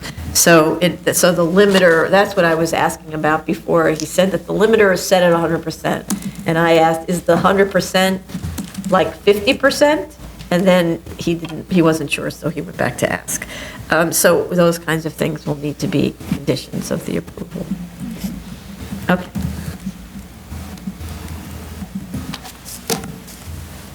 Move on? Yeah. Item number 21, 2017-235BZ, 11-02 Supton Boulevard, Queens. This application is requesting That's withdrawal. Yes, Right. they've requested withdrawal. Right. I don't, okay. Item number 22, 2017-247BZ, 1367 East 24th Street, Brooklyn. This item is administratively adjourned. Right, and that's because it was submitted 2 days late, and I just want to advise everybody, when something's administratively adjourned, we need to have a note in our file to let commissioners know not to review the application, because the materials are there, so you start to review it. Yeah, that's what I thought I happened, sent so an I email. started to Didn't I review, send an but an email isn't the I same talked to you thing. later. You Oh, I go see. into your folder and you see there's materials, and you don't know it's adjourned. I'm sorry, wasn't there a letter submitted by the applicant requesting the adjournment? No. No. This was administratively adjourned because it was submitted 2 days late, right? But there's no way for us to realize that. When we open the folder, there's all the materials, so we review it, right? After I reviewed it, I raised that question, is it being adjourned? Oh, Yeah. oh, because it was on the adjournment list, right? No, We can talk about Yeah, it yeah. after. It's 2 It days. has nothing to Yeah, do sorry. with. Right, okay. Item number, where am I now? Item number 23, 2017-266BZ, 2303 Avenue K, Brooklyn. Okay, the project was revised to retain more of the existing material and to reduce the amount of requested floor area, and importantly, to increase the open space ratio to be more in line with surrounding sites. Before it had 50%, and nothing in the neighborhood is 50% open space. There is also more articulation of the massing, especially on the front facades. Well, actually, it's on all the facades, but most noticeable on the main long facade, which will reduce the apparent bulk of the house. So I think it's much better now, especially because of that play with massing, which I commented at the last hearing is very easy to do when you have a house using a modernist aesthetic, but when you're using the kind of more traditional aesthetics, you get into issues of symmetry and all this sort of stuff that kind of makes it harder for the architect to figure out how to modify the massing. Okay. Just a note, tomorrow, Ms. Altman's cases will be heard first tomorrow. After DOB, No, tomorrow morning. before we do it, okay. Yeah. She has a death in the family, so we're putting those three first, since there's not going to be much discussion on this. All of her cases. Yeah, All three, just those three. these three. I think that's it. Item number Where are we? Item number 24, 2017-288BZ, 17-10 Whitestone Expressway, Queens. We have 8 new letters of objection from neighbors concerned about the scale of the buildings. Some of them are from the same person, but each one is a different submission. And about the scale of the buildings, which isn't our purview, and the impact of the rooftop parking on the residents across the street. The owner replies that he presented the project to Community Board 7 and elected officials, have their support, and heard no complaints until these hearings from neighbors. The main issue with respect to those complaints is obviously that there is a zoning district boundary between an M11 and an R2A directly across the street from each other, and that the subject site is a very large zoning lot allowing floor area to be consolidated in a larger building, and also exempting the floor area from accessory parking garages that are located below 23 feet. At the last hearing, because that's the main complaint, that these are giant buildings in a low-scale neighborhood. At the last hearing, the board questioned whether it is permissible to provide required accessory parking plus permitted accessory parking in the same parking facility if the total exceeds 150 or 225 spaces. 225 because DOB has the authority to waive up to that. The response letter only concludes without more, such as a ZRD1, that you can. I was under the impression from the last hearing that this specific question had been addressed with a plans examiner, but apparently it wasn't because we don't have anything in the submission about that. We have This- it in the original folder. There's plan exam, and they wrote okay. on No, the so- objection. The objection sheet that I saw isn't asking this, it just says, go to BSA for a waiver. I didn't see the one that says you're allowed to have 300 and so many, that you're allowed to add those two together. It said okay that they don't need the additional special permit for over 150. Right, yes, I remember I had raised that question, and this was brought up based on another similar case, and DOB has in the past reviewed that an additional special permit is not required, and they did provide the document. That was at the first hearing, yes. The Home Depot case, yes. Okay, so then we're okay with it then? Yes. Okay. We had to accept. We can also be explicit in the Yeah. resolution. That this Yeah. is just one special permit, it's not the two. Yeah.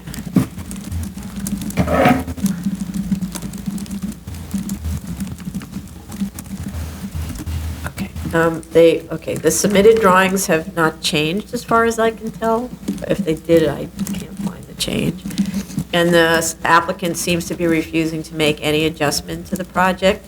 That there is unscreened rooftop parking elsewhere in the industrial park, which is what they're arguing, I don't think is relevant, where one such of those is a garage that's only 1 story high as opposed to 4 stories like this, and the other is 2 stories or so, which faces only other commercial properties. So this one is having an effect on residential properties, and the owner seems to be refusing to make any adjustments to the portion of the building that faces the residential properties.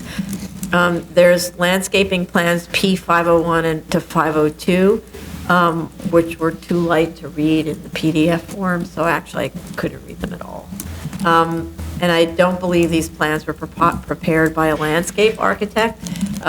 The person who's preparing the drawings or the organization is DesRosiers Engineering, which are stormwater specialists, so that doesn't make them landscape architects unless they have one on staff.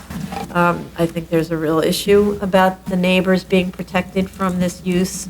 The lights that you definitely can see from the parking garage, the neighbor actually provided photographs with the construction lights on that you could see easily from that. So the landscaping, and even some kind of, I'd suggested planting vines or something on the building, which is done in Miami, has really great examples of parking garages concealed by planting. It's a very cheap thing to do. You just put wires up and the vines creep up and then the building becomes vegetation. And so, but the owner seems unwilling. They also need to respond to my questions about light spread and noise and car light beam angles that go up the ramp. We've had that on another application where we see what happens as the car is ascending, where the light beam goes. They didn't provide that information. And also, they didn't answer the question of why they can't use different lighting on the roof than a pole, which we discussed at the last hearing. Instead, they said if we put a light over up against the parapet, it'll be worse. But that wasn't actually what was requested. There's lighting that's in the floor. There's lighting that's on these little bollard size. That's very common in parking lots, parking And we garages. recently approved a project where it had rooftop parking, where the lighting pole was initially proposed at 6 feet. They reduced it to a height that was matching the height of the parapet, no more than 4 feet. And these were, as you were saying, the small bollards that were located. So I think that definitely can be done. And I think in addition to the landscaping, there could be, doesn't have to be solid, but there are a lot of these fenestration type of walls that could be also added. So you can mix and match with a little bit of landscaping and those, those brick green wall? No, like, or a brick wall that has gaps in them, those, there are some decorative concrete blocks with so there are ways to also block the lights from the vehicles. Right. And it, Right, but this is already built, this building, so. but these are temporary ones, those are mostly like infill into the, Okay. so I'm not sure it's. Yeah, yeah, I don't know how that works, because these are prefabricated panels that snap onto a steel structure. So it looks like it's made out of masonry, but it's totally made out of, Right, that is, these are that three stuff. types. Probably lightweight concrete that doesn't handle any blocks on top of it. So whatever you do, you could buy screens. There are screens, I'm sure, that you could outfit to snap into place, and there's no reason why a parking garage needs to have a view over the neighbors. Why can't, or let's say on all sides. On this side, it doesn't need a view, and in terms of whatever the rules are about ventilation on parking, as long as it's open, 50% open, you're probably getting that ventilation, so. Okay. Move on. New cases, item number 1, 2017-258BZ, 6161 Broadway, the Bronx. It's an automotive service station, and we received a fire department letter. Oh, no objection. With no objection, okay.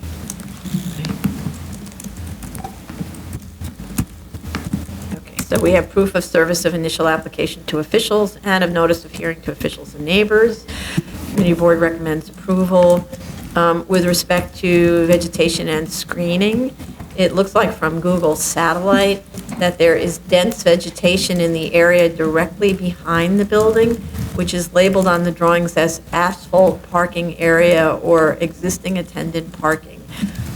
If that is correct, I don't think it accomplishes the task of the screening, if the screening is removed and replaced with parking.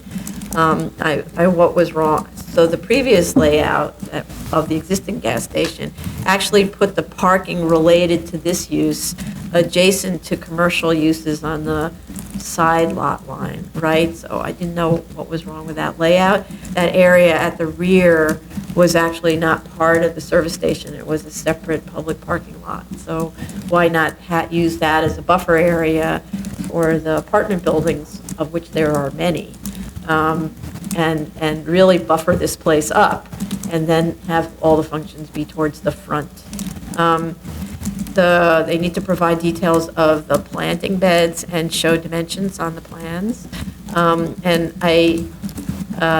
They didn't provide any information about the existing conditions of the perimeter fencing and knee walls that are on the property, but I think they all need to be replaced with new, and they need to provide details on it. And if there's heavy buffering of vegetation, maybe instead of chain link, that could be metal picket, which is more attractive, more residential in character, and doesn't impose this sort of disagreeable commercial use on residential properties located right to the rear.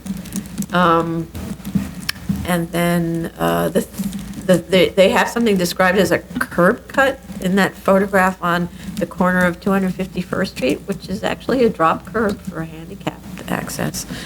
I don't see that that's, so, and there is another one on 251st Street, but I didn't see it in the photograph as an existing condition. I just don't find it. And it's very close to the intersection. And also,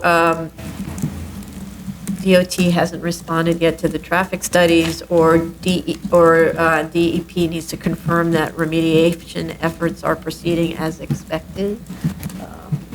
And then I think with the traffic study, we also need to consider the impact on the intersection with respect to safety of pedestrians and traffic patterns in general. So that's, again, crash data, signalization time. Anybody else?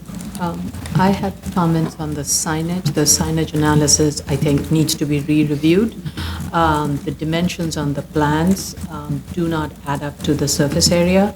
Specifically, for example, sign number F is more than 18 square feet, and sign B is less than 220 square feet. So, and sign H, which is of the same dimension, per the drawings as sign F, it has a different square footage. So all of those numbers that's on the table and on the drawings need to be reevaluated and corrected. I do have a little bit of a recommendation with regards to the signage, and especially the illuminated sign, the one that would be at the corner of Broadway and 251st Street. Given the height of it and the residential windows that are fronting into that lot, I would like to better understand how much of the light from that is going to spill into the residential windows, especially the building that's on 251st Street. They do have legal lot line windows. Right. And these days, now that we know illuminated signage can be a TV screen, then that's enough to read a book inside your apartment. So who knows what kind of illuminated signage there will be. I had a note regarding DOT that we didn't send it because it was under threshold, so we'll check on that. Right. Okay, so. So they definitely need to put the landscaping on the interior lot lines because it's not there. And you can see straight through to the, I guess, basement or courtyard area of the building that's behind it.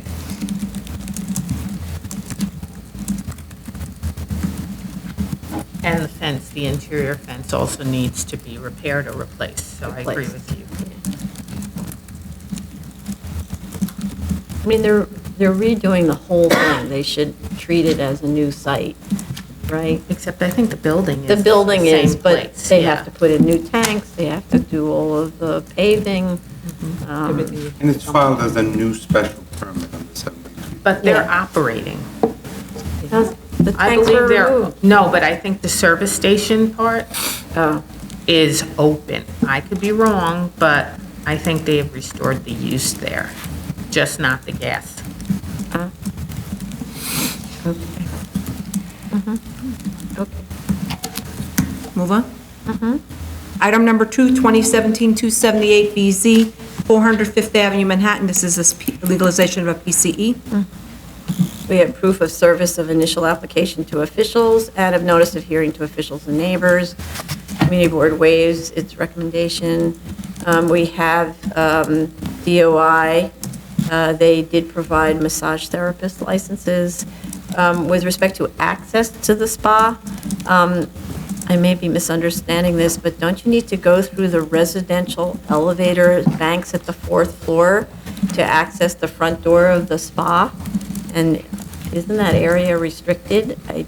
Maybe the elevators don't stop on that floor. I just didn't really understand how you go through the residential elevator bank. I thought that was the hotel elevator bank. Not described on the drawings.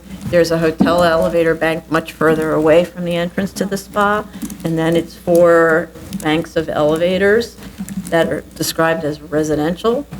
So when you get out of the hotel elevator, which is the one I assume you take, you have to walk past 4 banks of residential elevators, and people were probably fine with that when this was just accessory to maybe the residential also.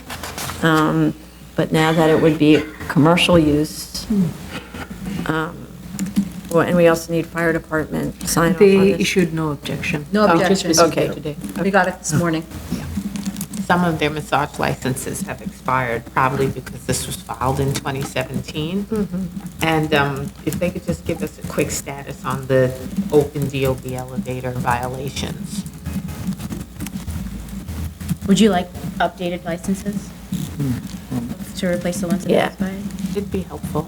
At least in the application process, because I think it takes a while for them to actually get it approved. No, they probably have them, they just Oh, needed to okay. resubmit them. I mean, many of them expired 2019, 2021, so. you'll have to- Okay. So I'm sorry, you said after licenses, you said what? DOB elevator. There are DOB. 17 open violations that they said they were in process of rectifying, but they filed this in 2017, so Yeah. they could just give us a status report. But the spa doesn't control the elevator. Right? It's for the whole building. But they said they were in the process of addressing it. Yeah, yeah. Right, no, I'm so, just- yeah. Yeah, they can do that. I'm just curious, like, why does the spa know about the status of the elevator violation? Okay. Item number 3, 2017-305BZ, 6626 Metropolitan Avenue, Queens, and we received fire department letter. No, I think it's no objection. We did receive, Yeah, and they're fine? Yes? yeah. We have proof of service of initial application to officials and of notice of hearing to officials and neighbors. Community board recommends approval, but I didn't see the resolution. Community board voted 27 in favor, 1 abstaining. But you saw the resolution? Because I know we got a borough president approval, made I reached out reference to to them. the community I'll board. check again, but I reached out to them. I thought I got an email back, but double Yeah, check that. I saw the letter from the community board. Yeah, I think I did that, and I forwarded it to everyone, right? Okay. I don't know. She didn't see the borough president. Because we also have the borough president approval. Yes. Recommendation of approval. We have DOI, as I say, have fire department. The statement of facts and the floor plan state the PCE is in the cellar, but on drawing P5 and P12, there is an up ramp and an upstair from the parking lot. So I'm assuming this is a very steeply sloped site, but I'm trying to understand why this is a cellar, and whether the only access to this location is through the parking lot that's in the cellar. There's no way to get into the building from grade. Get into the PCE is what I want.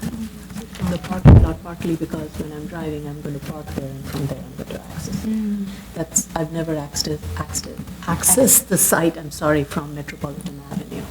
Right. And because most of the frontage of Metropolitan Avenue has the loading area, even if there is an entrance, I don't think it's not visually obvious. Thank you. So I've always, because I drove there, it's not very well accessed by mass transit.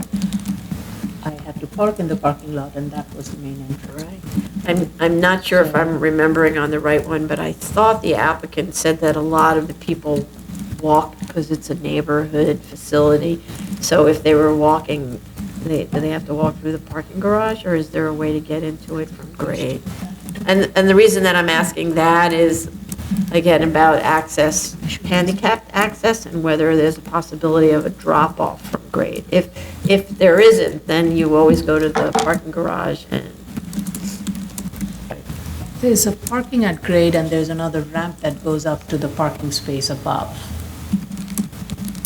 Okay, we'll let the applicant respond to The this. community board recommendations in the file now. Oh, it is? Yeah, in Okay. the latest Thank you. updated file. Okay. Go on. Uh-huh. Item number 4, 2018-133BZ, 450 West 33rd Street, Manhattan, and we received a fire department letter They said the building has fire alarm, sprinkler, and standby system that have tested satisfactory, and permits are current. An application for an operating permit has been filed with the DOB and is awaiting approval pending BSA. Once granted, units of the fire prevention will be notified and perform required inspections. This agency has no additional comments or recommendations. Okay. Sorry. Received that today. Too far here. Okay. Friday, actually, whatever. Okay, we have proof of service of initial application to officials and of notice of hearing to officials and neighbors. Community board recommends approval. We have DOI, have fire department.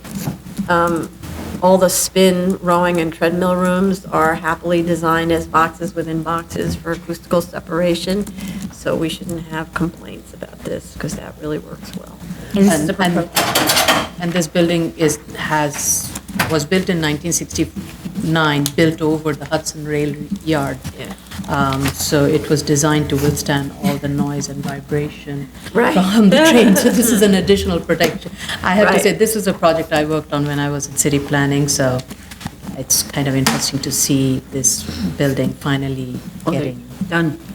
Well, it's getting No, recladded. this is getting recladded, but I worked on the entire Manhattan West project, so this is being recladded and all the uses are being filled in, so it's kind of And is nice this a to see that. legalization or a No, proposal? no, It's it's new. it's the new construction. And it's not built, it's still under It's under construction. construction. Okay. But I think that the vibrations in the foundations are different than the vibrations caused by a spin studio, which can rock your brains out.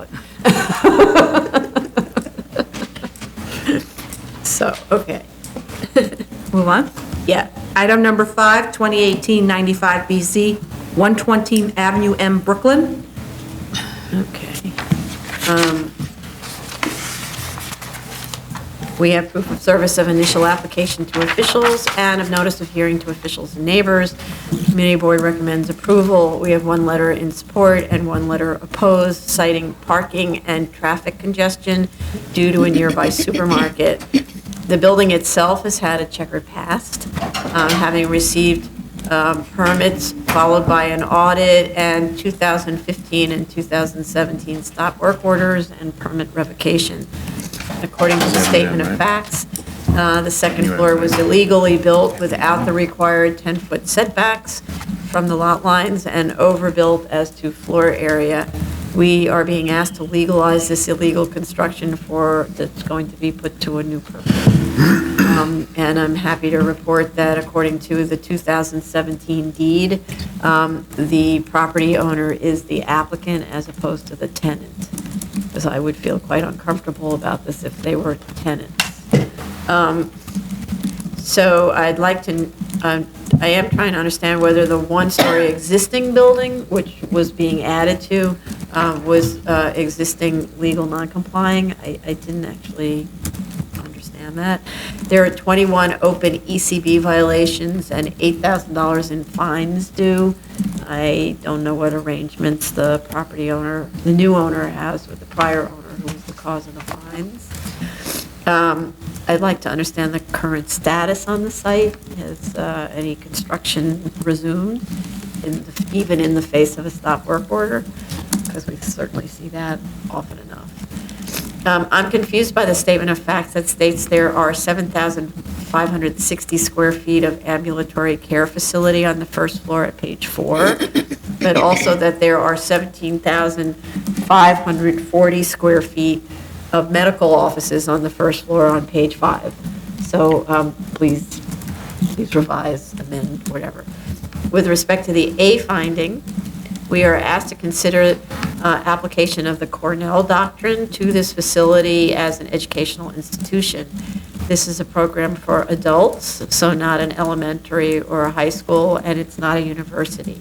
The applicant cites the 2 court cases in which habilitation programs for adults with disabilities was considered educational and susceptible to deference.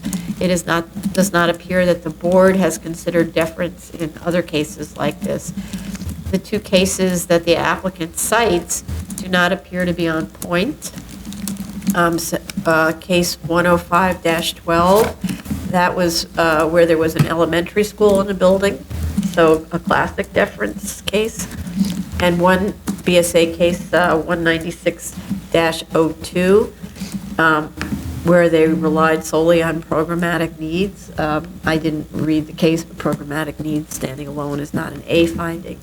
The board recently, however, I think that might have been the dynamic youth case. The board recently, however, determined that another project for dynamic youth was entitled to deference since the participants in the program are high school age and are educated on site by the Board of Education or Department of Education faculty. We need to be clear here that if deference is to include a program such as the subject habilitation program for disabled adults, it would not extend to vocational programs. So we need to be able to really distinguish this from other kinds of educational programs for adults if this is to extend deference. But even if we were to extend deference to this program, I don't understand how the ambulatory care program that's included in this is entitled to benefit.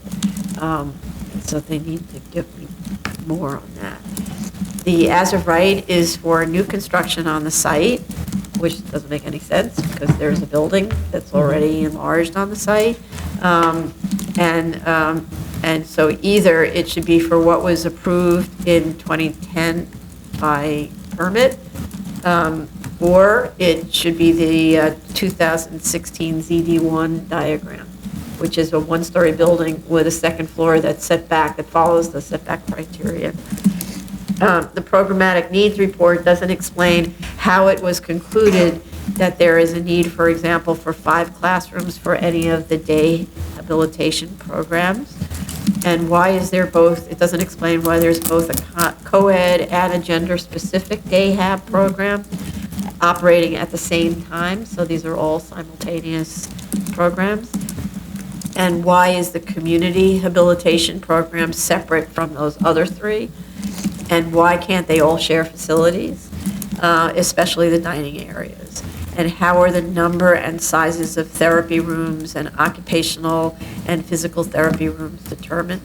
About the number of exam rooms, et cetera, et cetera. What I notice about this and some of the other programmatic needs analyses that we receive, they do the drawings, and then they back their way into support of it by simply saying, on this floor, we have the following things. Those are the things we need on this floor that are shown in the drawings, as opposed to the way a real programmatic needs analysis is done, where you meet with the client, you discuss the needs of the client, you discuss how big the rooms have to be, and that drives your project. So, so this is more like, we have the space, let's fill it up with stuff. That's the way it reads to me. Especially here, since the request is for floor area and setback waivers, so the areas... Sorry? And parking. Yeah, well, and so the areas within the setbacks need to be justified. So parking completely aside from that, you need to justify what's in the setback areas. And when we have schools, that's much easier because you can say a classroom has to be this big, you have this many grades, you need this many classes, et cetera. That's easily understood within the setback areas, right? Or a gym or an auditorium is X size. There are certainly going to be noise impacts from the roof terrace, so because the site is adjacent to residential uses, that needs to be studied, and it's not studied in any of the materials, including the EAS.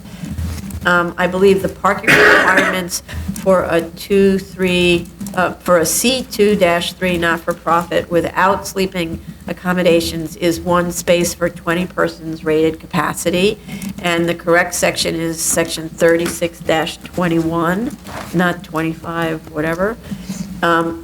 And so I didn't see the total rated capacity calculations for the building. We're being told this is a facility for 1,500 persons with 400 staff. So isn't the required parking at least 95 spaces for this use or something like that? Also, in a C2-3 for ambulatory care, the requirement is 1 space per 400 square feet, not 300 square feet. I think the confusion is that because this is in a special use district, section 113-11 directs the analysis for bulk regulations to go to Article 2, Chapter 3, but parking is not a bulk regulation, so they have to stay within the commercial section. They don't have information to support the statement that most participants arrive by bus. Like, where do they get that from? They have existing facilities. They need to explain what they do in their existing facilities. They just make the statement, everybody will arrive by bus. The EAS states that there will be 6 buses and 4 medical vans for pickup and drop-off on Avenue M. Where do those vans and buses park? They can't just be parked in the neighborhood on the street. They have to have a place. And what about drop-off by client friends or family in cars? Where do they drop off? And what if a driver, for example, a friend or a family member chooses to stay while the client is having going through the program? What happens to them? And I didn't see any backup for transportation, traffic, and parking assumptions in the EAS. It just says, this is the modal split, this is how many parking spaces there are on the street, but it doesn't give us any backup as far as I could find. They need to provide elevations of all the sides. We didn't get any elevations. There was no neighborhood character argument. There are no maps or visuals provided to support statements either in the EAS or the statement of facts that the building is conforming to neighborhood character. With respect to trash, there was a note in something, I guess programmatic needs, that basically says they're going to throw the bags in the back until pickup, which is 2 days a week. Oh no, trash needs to be stored on the inside of the building, and people are eating inside even if it's not prepared food inside. So they need to have refrigerated trash storage on the inside of the building, and the trash is brought out just prior to pickup. And also, they didn't provide information about where medical waste and sample pickup will be handled. How will that be handled? In particular, because that side yard, there's a 17-foot side yard with private homes immediately adjacent to it. So how will they be shielded from this use? What is the fencing and landscaping proposal? There isn't one. And I think this is just actually for Veronica. The secret materials were put into a void folder. That's when I looked, that's where I found it. And I didn't find a replacement, so I think it just needs to be pulled out of that folder. The EAS states there is also a loading requirement, which I didn't see in the zoning calculations. I think that's probably a wrong statement, but that's what it says in the EAS. They need to also show on the drawings the required window wall attenuation that's described in the EAS as 35 dBA, unless DEP determines it needs to be higher. It's currently under review by DEP, however, based on your comment about the terrace, we might need an update as well.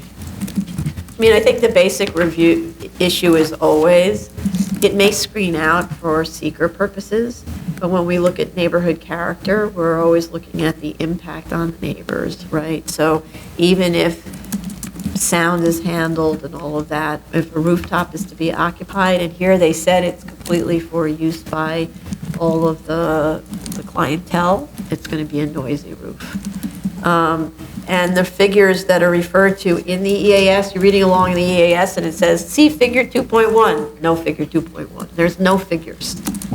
So, the ones that I couldn't find were for traffic and neighborhood character, referred to in the EAS and not provided. So, other comments? Yeah. As I was reading the programmatic need, I had some questions about the programs. I do need to understand the relationship of the day habilitation and the KFHC, the medical facility. And in the charts provided, the applicant states that the duration of stay at the KFHC is for 15 minutes. Yeah. Which is a rather quick turnaround, and that means vehicles are going to then be waiting, not just dropping off and going back and then coming back after an hour. So either that's a typo or we need a clarification, or this KFHC facility is for both those who are going to be using the day habilitation, and for them maybe it's 15 minutes, but for those who are going to be traveling and not part of the day habilitation, maybe their time is longer, and that needs to be divided up and be analyzed and identified how many from the day habilitation will be using it on a daily basis versus how many from outside, and the analysis has to factor that in. In terms of the vocational training program, the EAS states there are 100 staff members employed for vocational training, and the peak hour is 8 to 9 a.m. And the 50% of the staff would be, I think, driving or something, whereas the statement of fact says the peak is 65. So there are some differences in the numbers between both the programmatic statement, what's in the statement of fact, and what's in the EAS, and this is for all of them. Again, with regards to the community habitation, the programmatic needs document states 338, whereas the statement of facts says 238. So there's a difference in the numbers, how that's being analyzed. My question was, questions were more around the traffic part of it. That alleyway that's in the back, that is 17 feet 10 inches. Why can't parallel parking be provided in the rear along that 17-foot stretch? Because you can enter from one side of the street and go to the other side, and that can provide for at least for drop-off and pickup by van and by bus. That can be allowed. And the entrance to the KFHC is from McDonald Avenue, and that's where the elevated train line is. With the train line structure located there, it really doesn't, if there is a drop-off and pickup happening, that will almost block the lane that is along the curb, and it will create backup. And because of the column structure, Wait, the pickup is on Avenue M, it says. No, on McDonald, for the KFCH, the entrance, at least per plan, according to the plan, the entrance to the KFCH is on McDonald's Avenue, and that's where the elevated structure is. Because they said for the buses and the medical vans, all of that will be picked up on Avenue M. That's for the cohabitation, but not for the KFHC. And Okay. KFHC gets 1,400 patients, and that's the number that's there. So that's a huge number of people that will be coming and will be dropped off. And therefore, if it's a 15-minute, then somebody's going to just wait by the curbside. If it is longer than that, we still need to understand, because the drop-off and pickup is going to be much longer than a typical assumption, and that is going to affect the McDonald Avenue traffic flow. And so we do need to understand that. The total number of employees using all the various programs, including the administrative office, comes to nearly like 490. And that is total. I mean, again, if that's on a daily basis, if that's do we need a breakdown of that?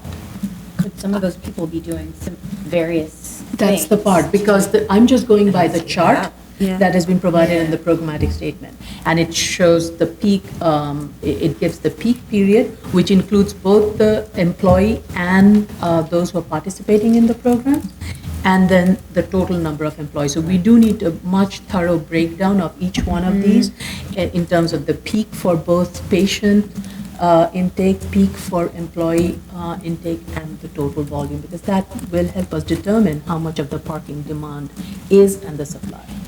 They do need to provide on-street parking supply analysis. McDonald's Avenue, there is hardly any parking. There's a very active commercial, industrial storefront, and given the subway structure, even though there are two moving lanes, it almost becomes, It's not available. and it's a two-way, two moving lanes, so it's not that easy to navigate. But in the programmatic needs analysis, it actually makes it look like every single one of the programs is going on simultaneously. So day hab, co-ed, male, female, outside hab, because each floor has its own distinct rooms for all of these things, and it implies, and the schedule shows them all operating from like 8 a.m. to 4 p.m. every single day. The real peak is 1 p.m. to 3 p.m., where you have total of 525 people in that building. Now, is that when everybody is arriving, or that's when all the uses are in session? I think that's when all the... 425 people when there's so many employees? It's including employee and staff. Employee and patient and visitors, everything, based on the chart that was provided, this is what I came up with. It's 1 PM to 3 PM is the peak. And the total then is 525. So I don't understand that because they have the whole building filled during the day. So all the staff is there.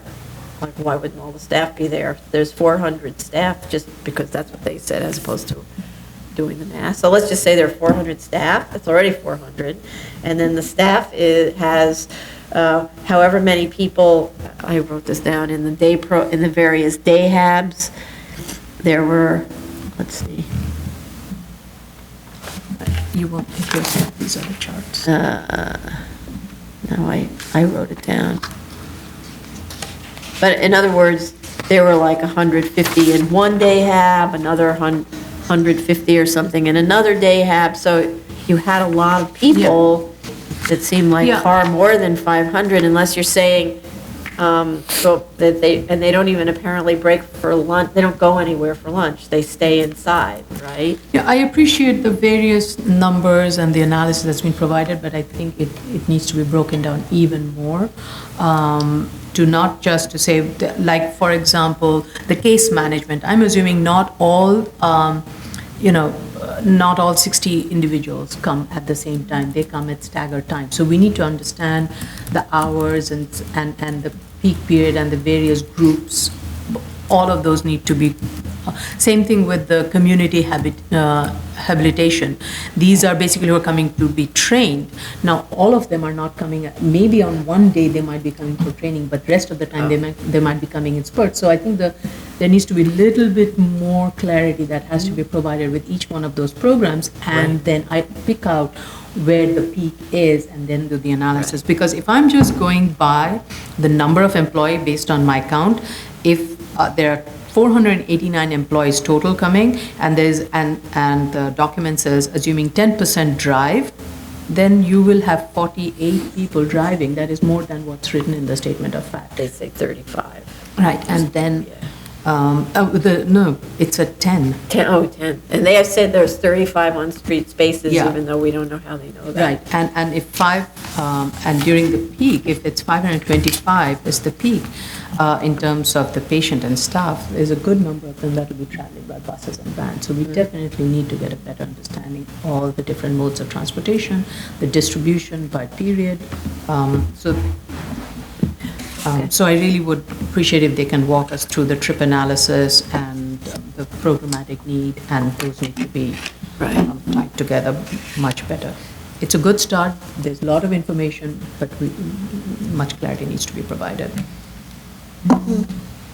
I'm not, from the papers, I'm not entirely convinced that the human resources, the marketing communications, the fundraising, and the fiscal accounting departments need to be located in this building.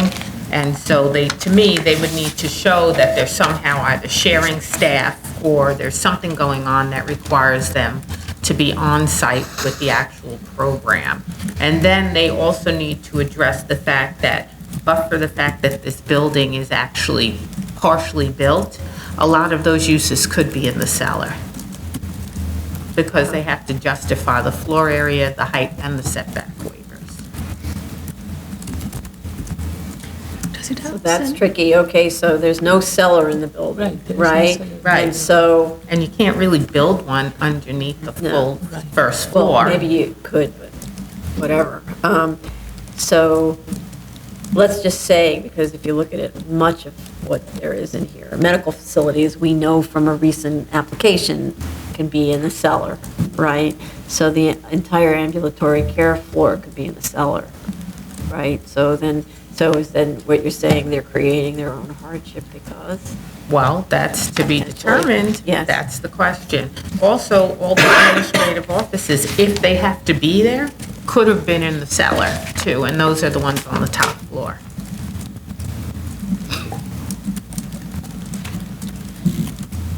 This is a special permit, right? No, this is a variance. There's no special permit available. All right, this was a corner and I'm sorry. That's why, and it's a variance under deference, and that's the other thing that, Right. under deference where, as far as I know, we haven't had something like this under deference. And the cases that the two cases they cited really don't get us there. So they need to do more work, I think, on that. Anybody else with it? In terms of the parking analysis, there was an August 8th cover letter that said they were going to do a detailed parking demand and accumulation study after the blackout period of the summer. I don't know, I couldn't find that. No. Commissioner Shabbat? I just second, I think that they should give us a better brief on how deference apply, just a legal brief on their methodology here to be requesting this variance In terms of deference. in terms of deference. Yeah, they have to really work on that one, because it can't just be sort of a cursory, oh yeah, courts have said that this kind of thing is educational. They're asking for something that is going to have precedent, and we need to have some solid basis for such a request. Right.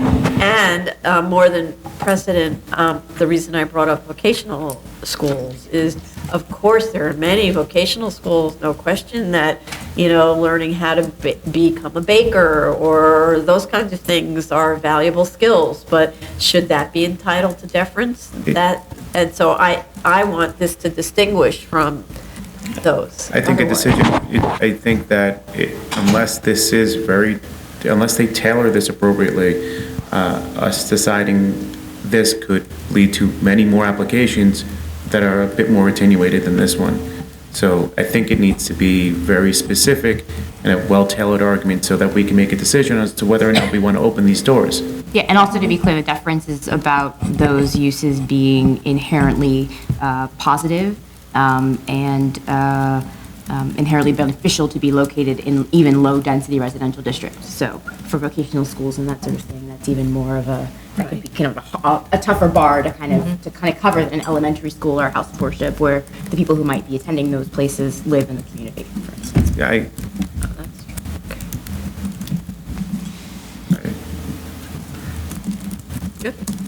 Yeah, I think that's enough. I really do wish that they provide us a very cognizant brief on it so we can move surely into the future here. Okay. Move on? Yeah.